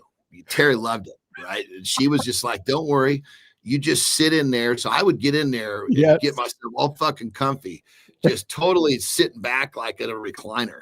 Yeah. And she would sit in the back and fucking row us around. It was like, but she loved it. She loved it. But you know, the neighbors would see this and go, what the fuck is going on here? Shouldn't this be flipped around, you know? I'm envisioning Terry. She didn't like me smoking a cigar because the smoke would go back and hit her. So I cannot do a cigar, but it was pretty fucking tranquil. Well, and the funny thing is that canoes are narrow experiences, and you don't strike me as a narrow fellow. So I'm envisioning this. Well, it was a big fucking canoe, dude. I mean, it was wide enough that I could just, it was perfect. I could sit in there and I could just have each arm kind of up on the edge like a reclining chair. That's what I'm envisioning, you sitting in this canoe like fucking King Tut. You're just sitting there, you're fucking. We put like an air mattress in there so it was nice and comfy, you know, and it was fucking great. We'd row around. The thing is that she fucking loved it. She wanted, hey, do you want to go? And I'm like, okay. And part of it too is because when we started doing this, it was shortly after a back surgery. Okay. And so sitting with my knees over my hips was fucking, I couldn't do it very long. Yeah. She's like, look, you just get yourself comfortable in there and I'll do the rowing. I was like, wow. This doesn't sound so bad after all. So you got Terry canoeing you around the lake. Well, Johnny, I got to tell you, man, we're talking kayaking here. We're talking hobbies that might make you live longer, or hobbies that might make you get a divorce. Johnny, I'm in my first few years of my relationship with Lauren, and not only in the first year, we went and climbed Kilimanjaro together and had to shit in a paint can together. We decided to go to the Galapagos a year and a half later and do some kayaking. Well, let me tell you about that experience, kayaking with your partner in the open ocean with somebody you're just meeting and getting to know each other for the first time. We made it and we're still together, but I'm telling you, man, it was one of those, oh, are you fucking rowing on the left side or the right side? Come on, we got to row together. And it was not the best. Oh, yeah. I didn't think about that. Yeah, see, in my version, there's only one rower, so you don't have that conflict. I can't imagine Terry in the back just fucking rolling away, her 280-pound husband just sitting there like King Tut. Well, at that point, I was over 300 pounds too, so I was even bigger. Jesus. Yeah, it was pretty fucking crazy. The neighbors just ate that shit. Oh, I'm sure. What's the next one up on the screen here, boys? What's the next album we want to? Volunteering. John, are you a big volunteer? So I will admit this. So here's, I'm going to get chastised for this one. I don't volunteer. I'm like, if I'm going to put my time on, I want to make some money. And I'm being really honest about it, but I am the worst at volunteering. I would rather work really hard and then give you my visa to pay for something, and that's whatever. Call me a piece of shit, but I'm not the best volunteer. I just really not. Johnny. Well, you know what I did was I volunteered in situations that gave me a chance to be around my kids more. Okay, there you go. Yeah. So like I volunteered. I was a fucking t-ball coach. You know, yes. That was not even supposed to happen. We signed the middle daughter up for t-ball, and the fucking coach after the second day quit. So the rec center is like, look, if one of the parents won't become the coach, we're gonna have to cancel the team. And my daughter was like, Daddy, she's like, I want to play T-ball. I'm like, Yeah. oh, fuck, here we go. So I became the T-ball coach. Oh man. Yeah. But any activity that I can volunteer to be with one of my daughters was a no-brainer for me.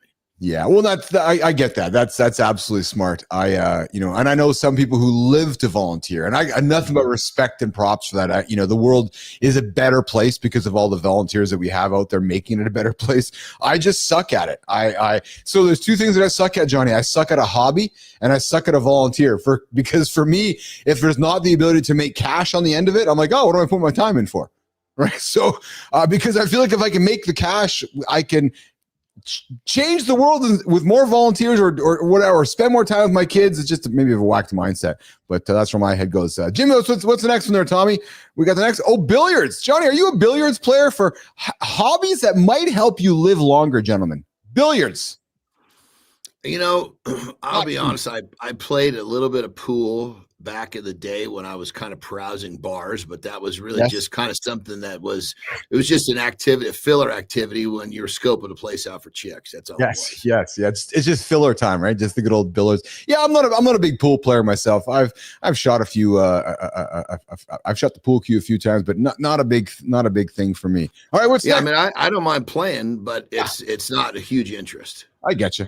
Next up is, I think it's rock climbing. Is that what it is? Yeah.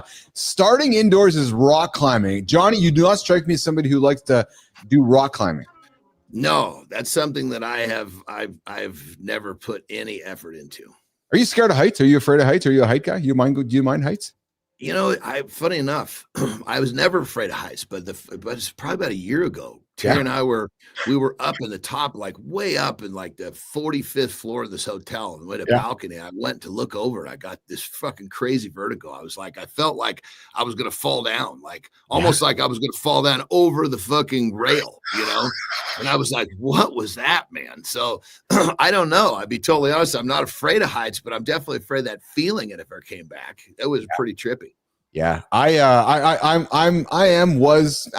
don't love heights. I helped try to alleviate them by doing some bungee jumping when I was a young pup. I did that. I bungee jumped. That was a fucking experience. I'm always right at the fucking weight limit of these things. Like, how much do you weigh?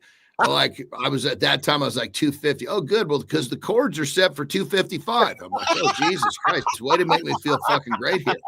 Right. I remember jumping off this fucking thing, and it was a crane over a goddamn parking lot. So there was no pad down there. There was none of that. And I went barreling off this thing, just like trying to overcome the fact that this was scary as shit. And I get to the bottom. Yeah, and they didn't tell me this, but I guess it was normal that certain types of shoes will fucking pop off. So my shoes pop off, right? And I think I'm going back up, and I don't think I'm hooked up to the cords anymore. That makes sense? Dude, I was fucking screaming like, oh my God. I mean, I figured it out as I was going up. I'm like, there's my shoes. Oh my God, I'm unhooked. And of course I'm looking, and I still see the cords hooked to me. But there was about felt like 2 minutes, but it was probably a second where I thought that I wasn't hooked up to the cords anymore. Yeah, I believe I was half in the bag when I did my bungee jumping experience. It was the good old liquid courage experience there, Johnny. Yeah, that was at a time when I didn't drink at all. So that was there was nothing to do other than just to overcome the jump, which was definitely a tough one.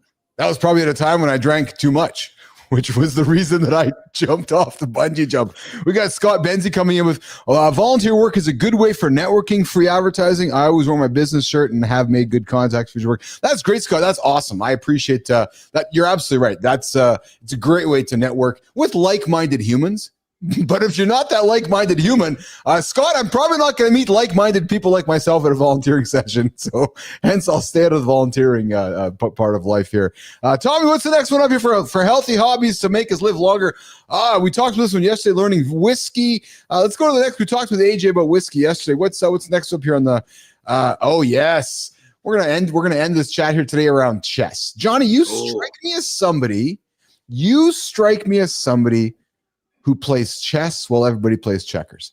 Yeah, I love chess. Is a fucking amazing game. I mean, I'll play checkers. Like I played plenty of checkers with my daughters. Yeah, because there's a certain age where they didn't understand You know, and I think chess realistic, it's kind of I mean, I love it. You know, I just had a buddy over that because it's rare that you find people that play chess. One of them, actually, Alex. Remember Alex? He came on the show. Yeah. Fucking Alex could play the game, man. He whooped my ass. We played 3 times, and the best I could do was stalemate. Yeah. Literally, I mean, he put me away quick. But the idea that there's just so much thinking and there's so many strategies to it, that's what makes it so fun. I started playing that when I was probably 8 years old. Oh, wow. Really helpful. Yeah, Who really taught helpful for my what was it? It was I learned it actually because there was a small period of time I was in a private school as a youngster. And so it was one of those schools where you did a lot of shit like chess. You know what I mean? Stuff that was kind of a little bit more like we learned to write calligraphy and shit like that. So there was learning outside of the box skills. And so we played a lot of chess there and I loved it. And then the problem is that having a person that will play chess, there's not that many people out there that play the game. Yeah, it's so true. Well, and maybe it's somewhat of a lost art, right? I think you were kind of alluding to that. I know you can play chess with technology and computers today, but I don't know. I will never play chess virtually if I'm not sitting in front of it's a social thing. It's a fun thing. It's a social thing. Yeah, 100%. Yeah. I mean, a good game of chess with a cigar with a buddy. Oh, that's good stuff. Yeah, there you have it. All right, healthy habits that might make you live longer, gentlemen. We're wrapping up the segment we started yesterday with myself and John Anderson here with Mornings in the Lab with Keith and Friends. I got David Landis hanging out in the green room. We're going to bring him here next as we walk Johnny out. Johnny, what do you got on the agenda today, pal? It's big Friday day today. I got a back workout today. What do you got planned, brother? Well, I got my normal stuff. I'm going to train here a little bit. Got some good meetings with my team and some new stuff we're working on. And then I got to fucking pull out this 12-foot Christmas tree and put the son of a bitch together, which I'm not looking forward to. Johnny Anderson with the Christmas tree this morning on Mornings in the Lab, putting it up there in California. My friend, you have yourself a great weekend loop. We'll look forward to reconnecting on Monday. I have another week next week. And as we work towards, only a couple more weeks left in the year of the 2024 loop. Crazy, baby. Crazy. It's crazy. All right. Good week, my friend. You enjoy the rest of your day. And we'll talk to you Monday. Got it, brother. Right on. All right. Johnny's out of here. Jimmy, Walter, we're going to bring up David Landis in just a quick second here. Hey, everybody. I'm here. Yeah, that's it. I'm Keith Billis. I'm your host of Mornings Live with Keith and Friends, the only morning show to help you guys get your ass to bed here. We go 8 o'clock Eastern time, Monday to Friday here, dropping here in the lab. Scott, I appreciate you joining us here on the show here. Stick around. We got David Landis coming up here in less than a minute here. So, Jimmy, Tommy, here's how it's going to work. We're going to bring David up here. We're going to introduce the Gamma. We're going to bring David through. What's going on, Mr. Landis? Hi there. How are you? Good to see you, boys. Let's bring that Gamma up here. Let's introduce David. So David Landis joins us here. David found us through a conversation somewhere on LinkedIn. He's like, hey, what's this guy doing over here? He's a guide to self-mastery, a transformational coach. He's all about challenging experts. He's a results-driven human being. He's all about the reality of change in today's world. It's inevitable. It's challenging. It's full of opportunity. And David is all about the mastery, developing schools to thrive and change. Common obstacles, success, self-doubt, anxiety, imposter syndrome, and of course, the proverbial procrastination. The truth about hard work was showing up. The myth of hard work alone, the power of transformational work, it doesn't happen unless you show up every single day. And that's the theory that David Landis subscribes to. And of course, the transformational self-mastery method about identifying limiting beliefs, confronting your internal barriers, and redefining your identity is what Mr. Landis stands for. And he is joining us here on Mornings in the Lab. The benefits of personal transformation, self-actualization, enhanced leadership, increased resilience, improved relationships, and greater success. Let's keep it going here, boys. Who can benefit? Aspiring entrepreneurs, established professionals, business leaders, anyone seeking growth can do it with Mr. Landis, the impact transformation. David Landis, thanks for joining us here on Mornings in the Lab with Keith and Friends. Let's get David up on the screen here, boys. All right, there he is. How's it going, pal? Here I am. Hey, Keith. Thank you. That sounds fabulous. I sound like a wonderful guy, don't I? Not too bad. Thanks for showing up here this morning in the lab. Where are you joining us from here today? I am in Indiana. What? You guys were talking about Mark Cuban. I am 45 minutes from his alma mater. No IU. kidding. Yeah. Did you go to school with the guy? No, I did not. I wish I would have sat next to him and cheated off his paper. I think. There you go. There you go. So you discovered us while seeing some content after Adam Peters was on our show. I absolutely did, man. You brought the excitement, enthusiasm, and it drove me in, and I'm here. Yeah. I'm glad I found you. I thank you. I'm grateful for that. I'm grateful when people discover us, and I'm grateful that people hang around. Like, hey, I like what these guys are doing there. What struck you with our conversation with Adam that where you're like, yeah, I want to tune into these guys? I met LinkedIn is a great place. If you're not hanging out on LinkedIn and doing business, you're missing an opportunity. And I met Adam there. We're both developing businesses and having conversations, and I'm passionate about men's issues in general. Yeah. And then Adam doing the work he's doing with veterans.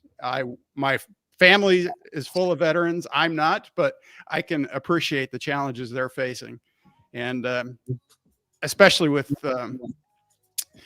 post-traumatic stress and other things. My 30 years as a my 30 years as a firefighter and my own challenges with mental health and stress and all of those things drew me to Adam and veterans issues. And so, yeah, I love the work Adam's doing. Talk about that a little bit, David. You said your own struggles with mental health and so forth. Has that been a big battle for your, has it been a big part of your journey, David?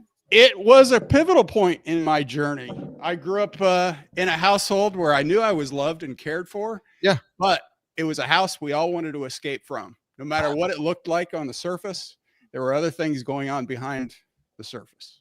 Oh, yeah. Much like many of us walk around in the world appearing as though everything is okay. And that's part of my mission, part of my message is to be as open book as I can be, to let people know that, especially men, that you're not alone in this trying to figure out life thing. And I was, I got to see how my parents tried to figure it out. I was committed and determined never to do that again. But then I found myself in that dark hole many of us find ourselves in. And that journey to find my way out is a big part of what I do today. Oh, yeah. Yeah. No kidding. No kidding. It's interesting to hear you say that because we walk around, pretending everything's okay. In many ways, it was the metaphor of my show this morning, putting the robe on. Because I got nothing underneath the robe. Yeah. Right. So, it's true story. It's just full on naked. Right. But there's a point in that. There's a point in that. Yeah. Right? I had a busy week. I was tired last night, tired this morning, but I'm still here. Yeah. Right. And it wasn't about putting on the great crazy clothes today. It was about being here, showing up for my accountability friends, for my folks that are looking for a friendly voice, for the folks that are looking for some inspiration and motivation this morning. And and to me, the robe is a great metaphor to deliver to the audience that there's no fear here. It's just, I'm naked, raw. What do you want to ask? Right. Yeah. And it's maybe encouraging others to feel that same way. Right. Well, it's, you guys were talking about feeling today. Yeah. We're all feeling stuff. We're carrying around that feeling while we're walking around in the world, and it's okay to have those feelings. A lot of people are feeling as if there's something wrong with them. They're somehow broken, somehow dysfunctioning, somehow something's wrong.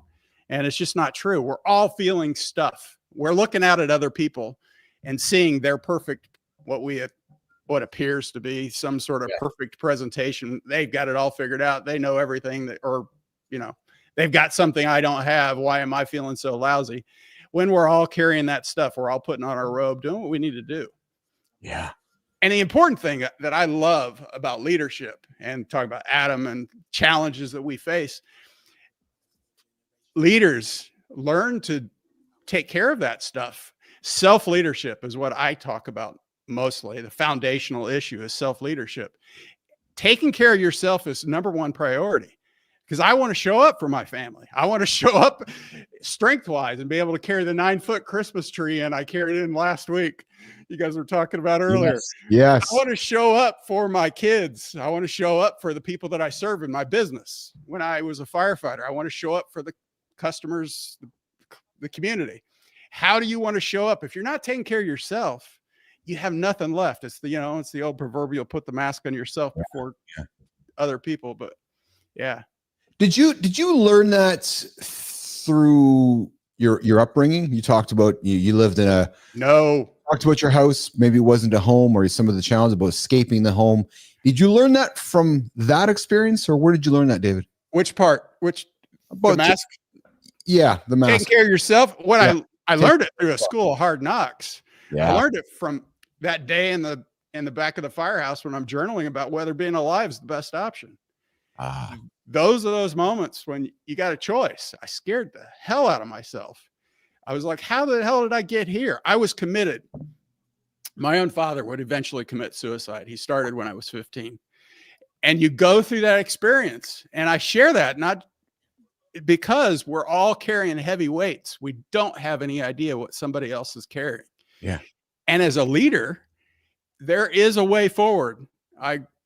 Finding that way forward, that self-mastery, that learning to develop yourself and prioritizing yourself, including all the things you feel. Number one priority, if you're going to show up and do the things, it's scary as hell to face some of those things that you don't want to face. But on the other side, that's where you show up and you love and care for your family. That's where you can show up and be strong in all sorts of ways. There's power in it. And I like that. David, where did you, gentlemen of our generation, typically don't talk about feelings? No. My role and my goal with this show is to change that for gentlemen within our generation. And that's why I'm here. Why and how, not why, how did you learn that you needed to embrace your feelings? And what was the impetus to move you in that direction? You know what? It started with courage.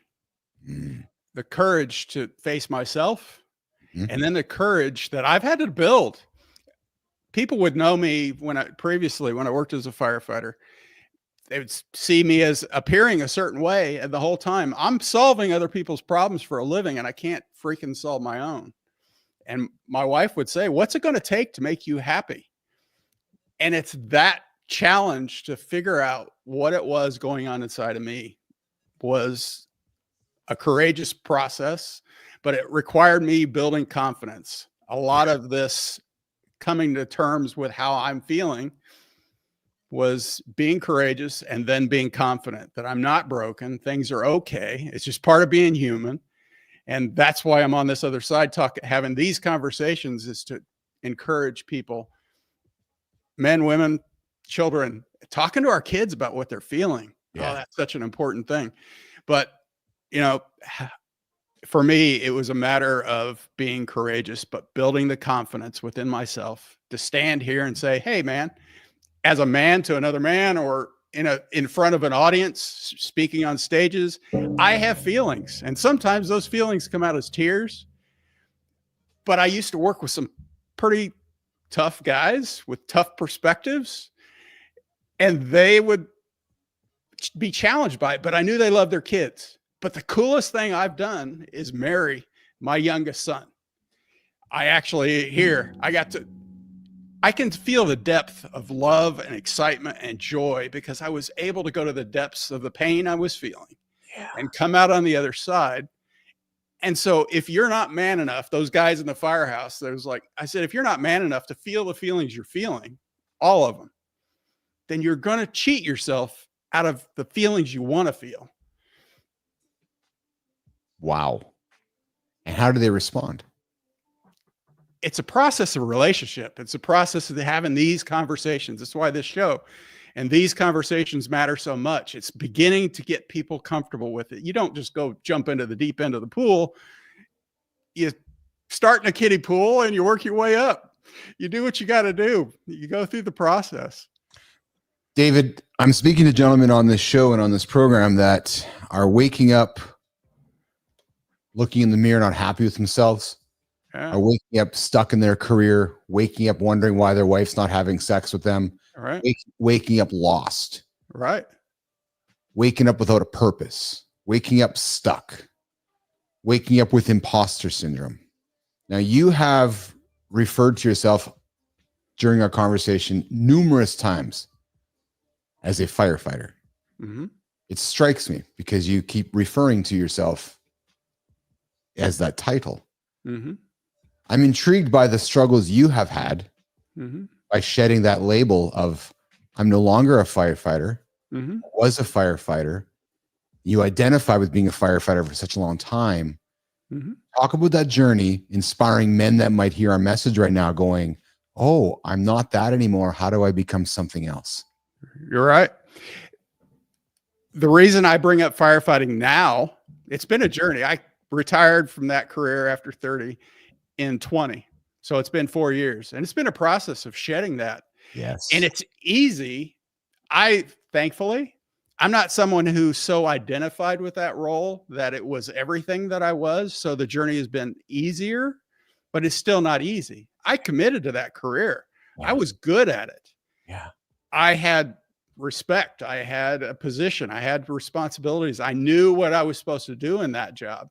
But then you come out into life and you got to figure out life. You got to figure out things that you're not as good at. Or now, speaking to business owners and founders and entrepreneurs and building something new and going through that process of rebuilding. If you don't have the confidence is a foundational thing. The confidence to go through that journey of rebuilding yourself, rebuilding a career after you failed in the business or after you failed at something or a relationship. So for me, that career, the reason I reference it, it taught me so much. Our past isn't something to be forgotten. It's to be respected for what it gave you, but it doesn't define you. And it's that challenge to figure out purpose and having a project. And that's why I'm so passionate about self-mastery, is attempting to control that world out there is not how we're going to create business. It's not how you build a relationship. It's mastering yourself. It's developing yourself. And so that process, it can be painful. It's a process of grief. It's a process of struggle. It's a process of questioning, again, courage and confidence to go through that journey. David, you talked about the moment you were sitting in the back of the firehouse journaling, Right. wondering whether there was going to be tomorrow. Right. There's a fellow listening right now or tuning in or considering tuning in through Adam Peters, through yourself, through my network. Right. Who might be walking towards his firehouse with his journal, with his pen, right, having similar thoughts. What are you telling that fellow based upon your journey, David? That isn't the best option. That option that you're considering isn't an option. You've got more in you. You are more than you might think you are. There are more options than you might think you have right now. But David, that's cliche. I get it. I know. I'm in the low point right now. Nothing's worth it, man. And you know, I don't know how serious I am about making this decision, but help me from not walking to the back of my firehouse right now and not wanting to get into my journal with those thoughts. That's a challenging conversation to have. Yeah, I get it. I know the feelings. Yeah, and even now, remembering those feelings. Yeah. It means a lot. I get the feeling of it, but you have to grab onto something. For me, I knew from the beginning, you guys have been talking about your kids so much and family. I knew from the beginning, from a very early stage of my life, I wanted to be a husband and a father. Yeah. And that deep, dark place that you end up in is when you're failing those things. I get that, but I had to reach out for help. I had to grab onto not myself, but somebody else, not just for help, but somebody else to pull me forward. There are other people that needed me, that I had committed to, and I was determined to be responsible for what I had committed to. I was determined to be courageous. I couldn't solve the problems I was in that moment, but I had to be courageous in that moment. And that guy, you in that moment, you have more in you. And your responsibility is, if you can't find it for yourself, find it for somebody else. Life, these conversations, talking to you this morning, Keith, this is what life is about. It's about relationship and connection and reaching out to other people, serving somebody beyond yourself. It's interesting because this show changed my life. Yeah. I was struggling with my own imposter syndromes, my own challenges, and my own reasons why I exist. What the hell am I doing here? What value do I provide to the world? What value can I continue to provide to the world? And and I've achieved a few things. I bootstrapped the company, sold it for a couple bucks, and employed 500 people around the world. And I've from a professional side of things, I've accomplished significant success. I would like to say, I say that humbly as my humble Canadian self. But dude, I needed to create this live morning show to keep myself accountable, to prove to myself that I could do this day in and day out and day in and day out. And you know what happens, right? People lean in like Adam Peters and yourself going, oh, there's somebody else that they're like me that struggles. I need somebody to wake up to in the morning. And then that's what starts happening, right? Is that, because when I get in front of the camera and the microphone, I know it comes up here every single day, 8:00. There's no option for me to go to the back of the firehouse and write in the journal. I come here and have the conversation with guys like yourself who inspire me to keep going tomorrow. When Adam Peters comes on my show to inspire me to keep going to the next day. So I look at myself in many ways as the conduit of conversation. Just let me be the conduit, right? And learn from others like yourself to help others move forward and not walk to the back of the firehouse. Like you were just talking about, I was thinking back to those times, and in those moments, remembering why you started the game, whatever game you're playing, whatever you thought your life was going to be. Yes. Remembering back to that. You just got lost for a moment. Things just got off track for a moment. You don't have to stay there. We're not fixed. Yes. That's the amazing part about us as human beings. We can adapt and change and grow. And there are people like Keith and communities like on LinkedIn, other men that are out there working to extend a hand and offer help and offer an opportunity. I know for me, I know the pain I experienced when my dad finally committed suicide. And I know what it felt like the first time he attempted. And that lost relationship that we didn't get to have as an adult. I never had an adult relationship with my dad. He was depressed my whole life. But when I was 15, he was an engineer. He went to the factory every day as an industrial engineer, put on the facade. We went to church. We attended spiritual community. We were part of the community, all those upstanding things. But behind the scenes, he was a sad guy.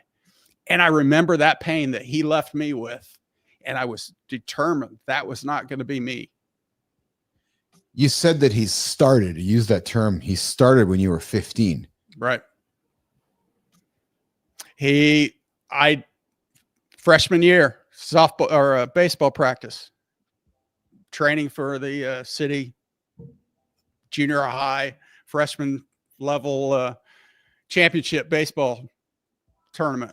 He didn't show up to pick me up. He wasn't there. I was standing in front of the school waiting. He had a car crash, car crash out in the country, head on into the telephone pole. We thought, I'm 15 years old. I don't know what I'm thinking. Not much. And just assuming it's just an accident. Little did I know that would set off years of watching him deteriorate and struggle and be challenged and the family fall apart. And it just exacerbated all the stuff that they'd pushed away. But I admire him because he did what he could do in the situation he was in. We have so many opportunities like these conversations. He didn't have that. This conversation is because of the challenge. What can we do? What can he and I do to offer people hope in this conversation? That's the story. We get to choose the story we tell. More power. Words. You were talking about words with John earlier today. Keeping your word to yourself. Tell a new story, man. Yeah. You can write a story. It's not fixed. John talks about never let a good tragedy go to waste. Yeah. And what I'm hearing you say, and some people would struggle with hearing that statement. Like, oh my God, I just had tragedy. I can't. What do you mean? Never let it go to waste. Right. Well, I'm hearing you say that about your father. You recognize that while he was starting his journey out at 15, and you witnessed that, you recognize that when he did pass, that you needed to find a way not to let that tragedy go to waste. And I hear you honor him You talk about, I admire him. I never had an adult relationship with my father. You're leaning into memories where you purely had an enjoyment with him, and that's what you're using to admire and to teach others. Am I correct? I'm using the fact that I respect his challenge. Yeah. I respect the world he was in. It's easy for us. The world's changing so fast and that's why it's critical right now that men develop themselves, that all of us, men and women, develop ourselves. We're all traveling, hurtling into a future that we don't know what it's going to be. And now is the time to control and develop yourself in a way that you are prepared. As a firefighter, what I learned to do is be prepared. And so at that time, he didn't have the resources, the availability of these conversations on a regular basis. He didn't have that stuff. You know, back then it's buying an album or maybe a cassette tape, you know, these kinds of conversations and mental health and emotions and feelings, not part of the world, not part of the conversation. And we forget that. Yeah. They did the best they could. All of our parents, no matter who raised us, the situation, no matter how terrible it was in, I refuse to allow any tragedy to not be something that in some way serves me or serves somebody else. Speaking of serving somebody else, we're going to pivot our conversation, Mr. Landis. We're going to keep going here. One of the reasons that, not one of the reasons, one of the things that we asked you to give us for part of our community corner segment is a light to shine on somebody on the platform. Right. During our creator spotlight. And I'm not going to ask you to give me the name right now yet, but I got somebody here who is all about action. Ask me what action means. And there's somebody we're going to talk about here. So, but without mentioning this person's name, give me a minute or less or so about why we are going to celebrate this human being for today's creator spotlight, but you can't say his name. Okay.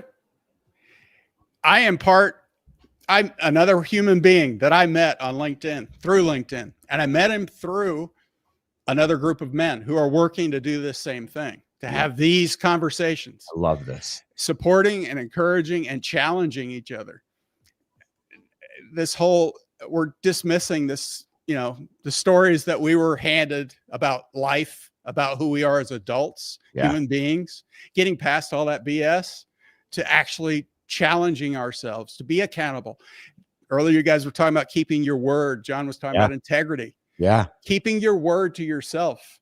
And part of that, like we're saying, you show up here to keep your word to yourself and your community that you committed to show up here. This human being does that, and not just does it, it's not just words, puts his actions behind his words. He stands up, he holds the space, he leads, he accepts challenges that he has and failures that he's experienced, and he is moving forward. He is creating something out of, just like we were talking about me and my dad, his challenges in his life. He's stepping forward to build and develop himself so that he can show up and build a healthy family that is present in the world to make a difference and to do important things, to do that is purpose. That's meaning. Developing himself, accepting who he is and the challenges he's faced, and moving forward to build other people, to serve his family and to serve his community, and to serve other people that need him to hold that ground and be powerful in who he is and how he thinks. I love it. So today, with David Landis, Keith Billis, Mornings in the Lab with Keith and Friends, for our community corner segment, the Creator Spotlight, the segment of our show where we take the big old hairy Mornings in the Lab light and shine it on a human who's doing great work on the platform. And today we're celebrating somebody who helps individuals break free from limiting beliefs to unlock their full potential. Through personalized coaching, proven strategies, this fellow guides clients to achieve mindset, transformation, and lasting growth. He's from Clayton, North Carolina. You can work one-on-one with him with limitless coaching. You can ask him what action means. And there's the hook, my friend. This morning, Mornings in the Lab with Keith and Friends, along with my friend David Landis, wants to celebrate you, Mr. Cornelius Kirk. Yes! All right, Cornelius, we're bringing you up here, brother. Here's how this works. So we David says, hey, Cornelius is doing great work. We want to celebrate him. So we're going to take a minute here to talk a little about Cornelius' action. I invite you to check out his LinkedIn profile. He provides live coaching, video editing, video production, public speaking services, but he is all about helping you break free from limiting beliefs, period. So if you're standing in your own mirror feeling you can't achieve what's next, I suspect Cornelius Kirk is going to put some action into place and convince you that you can achieve what you didn't think is possible. And hey, David, like I like to ask a lot of people, what if you did succeed? And I suspect that's the question that Cornelius Kirk asks his folks from time to time is, oh, you don't think you can do it because you have a limiting belief? Well, what if you could do it?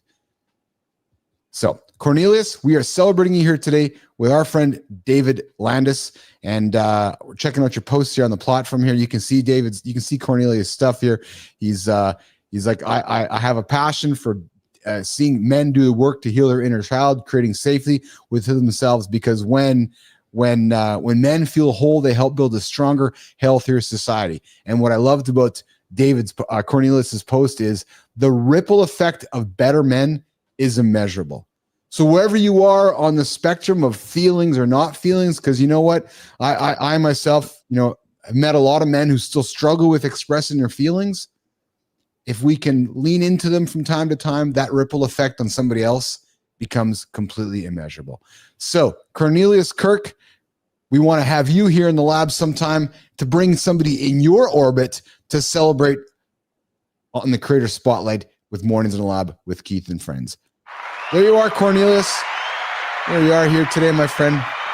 Love having the celebration here. So that's awesome. I'm moved by our story, David. I'm moved by our conversation. I'm moved by your story, and I'm moved by introducing Cornelius to my network and to the lab here as well. So that's this. I'm telling you, man. I have so much gratitude for the folks who get to meet on this, and sometimes I'm just speechless because I get to meet humans like yourself with the stories you tell, and then now you're going to introduce me to Cornelius, and I can tell that I'm gonna go down a fun path with Cornelius as well. So I thank you for that.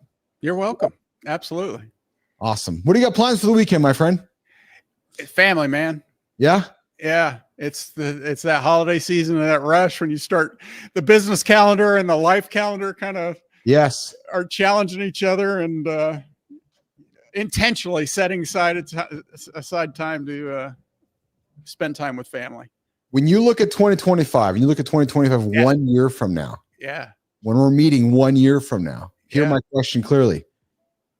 What have you achieved in the last year, David Landis? I've moved this mission forward. We, a community of people that are playing, I intentionally named my company Playing with Possible. We don't know what is possible. And until you understand that you are in a limitless unknown, nobody knows the limits. So between now and then, I will have been on 12 stages speaking and sharing this message. I will have made an additional 6 figures, and we are building business. We're building. Without money, there is no mission, and the mission is the #1 priority. And whoever you are out there, you don't know the limits to what is possible for you. We just don't. It's not trite. It's mundane. We just haven't learned how to use our words about ourselves and what could be possible. Speaking of words impossible, can I invite you to reframe some words you just used? Absolutely. So I like to work with folks on a mindset of using words on what we've achieved. And when I asked you the question on what you've achieved a year from now, you kept using the word will, assuming that you're still going to. I've used this technique with colleagues in the past where I've done meetings with folks and playing the game of the calendar is actually right now it's December 13th, 2025. And it's incredible when you choose your words really selectively, how it changes your mindset from what you have achieved instead of what you will achieve. You're right. So I say it with love and respect that I would invite you as you're communicating is with other men when you're leading, encourage us to think of what we have accomplished instead of what we will, because in my experience, and I know yours as well, David Landis, the hardest thing for us men and women and humans is execution. So if we can reframe and wire ourselves as if we've already executed it, and what does it feel like when we've executed it? So David, how has the last year of your been? How has the last year been since you were on with me on December 13th, 2024? I'm glad you asked, Keith. It's been an amazing year. I have spoken on 12 stages. I have raised an additional $6K net in the revenue for the business, and the mission has moved forward. More people are embracing the unknown possibility within themselves. Thank you for the coaching, Coach. I love that. I love that, brother. I love it. I love you having some fun with me, man. But it's funny because it's something so simple, but it's a mindset shift, right? It's 100% that. And I thank you for calling me out on it. I fall back into it. What I talk about is creating memories of the future. Yeah. Oh, I like that. Yes. We have your mind. We're living. It's this esoteric sound woo-woo BS. Yeah. We're living in this moment, but it's an eternal now. It's always now.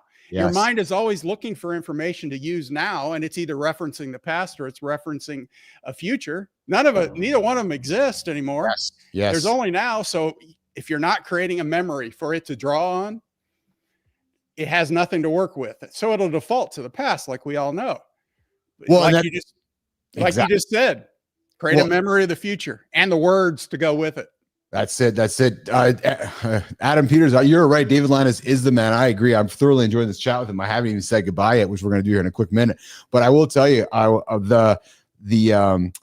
what I have learned as I've aged in life is that I know how time feels, like you do, right? You can reflect what September's feel like and what holiday feels like, and that's why I like to use the mind trick of, how has the last year gone?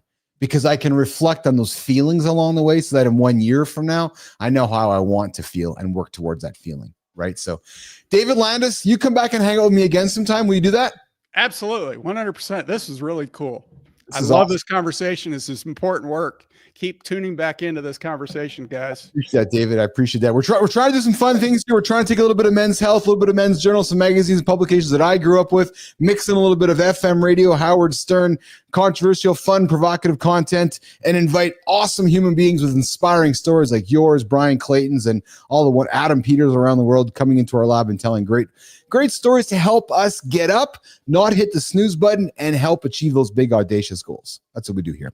All right, guys, we're going to get out of here. Producer Jimmy, let's rock and roll. Let's go to work.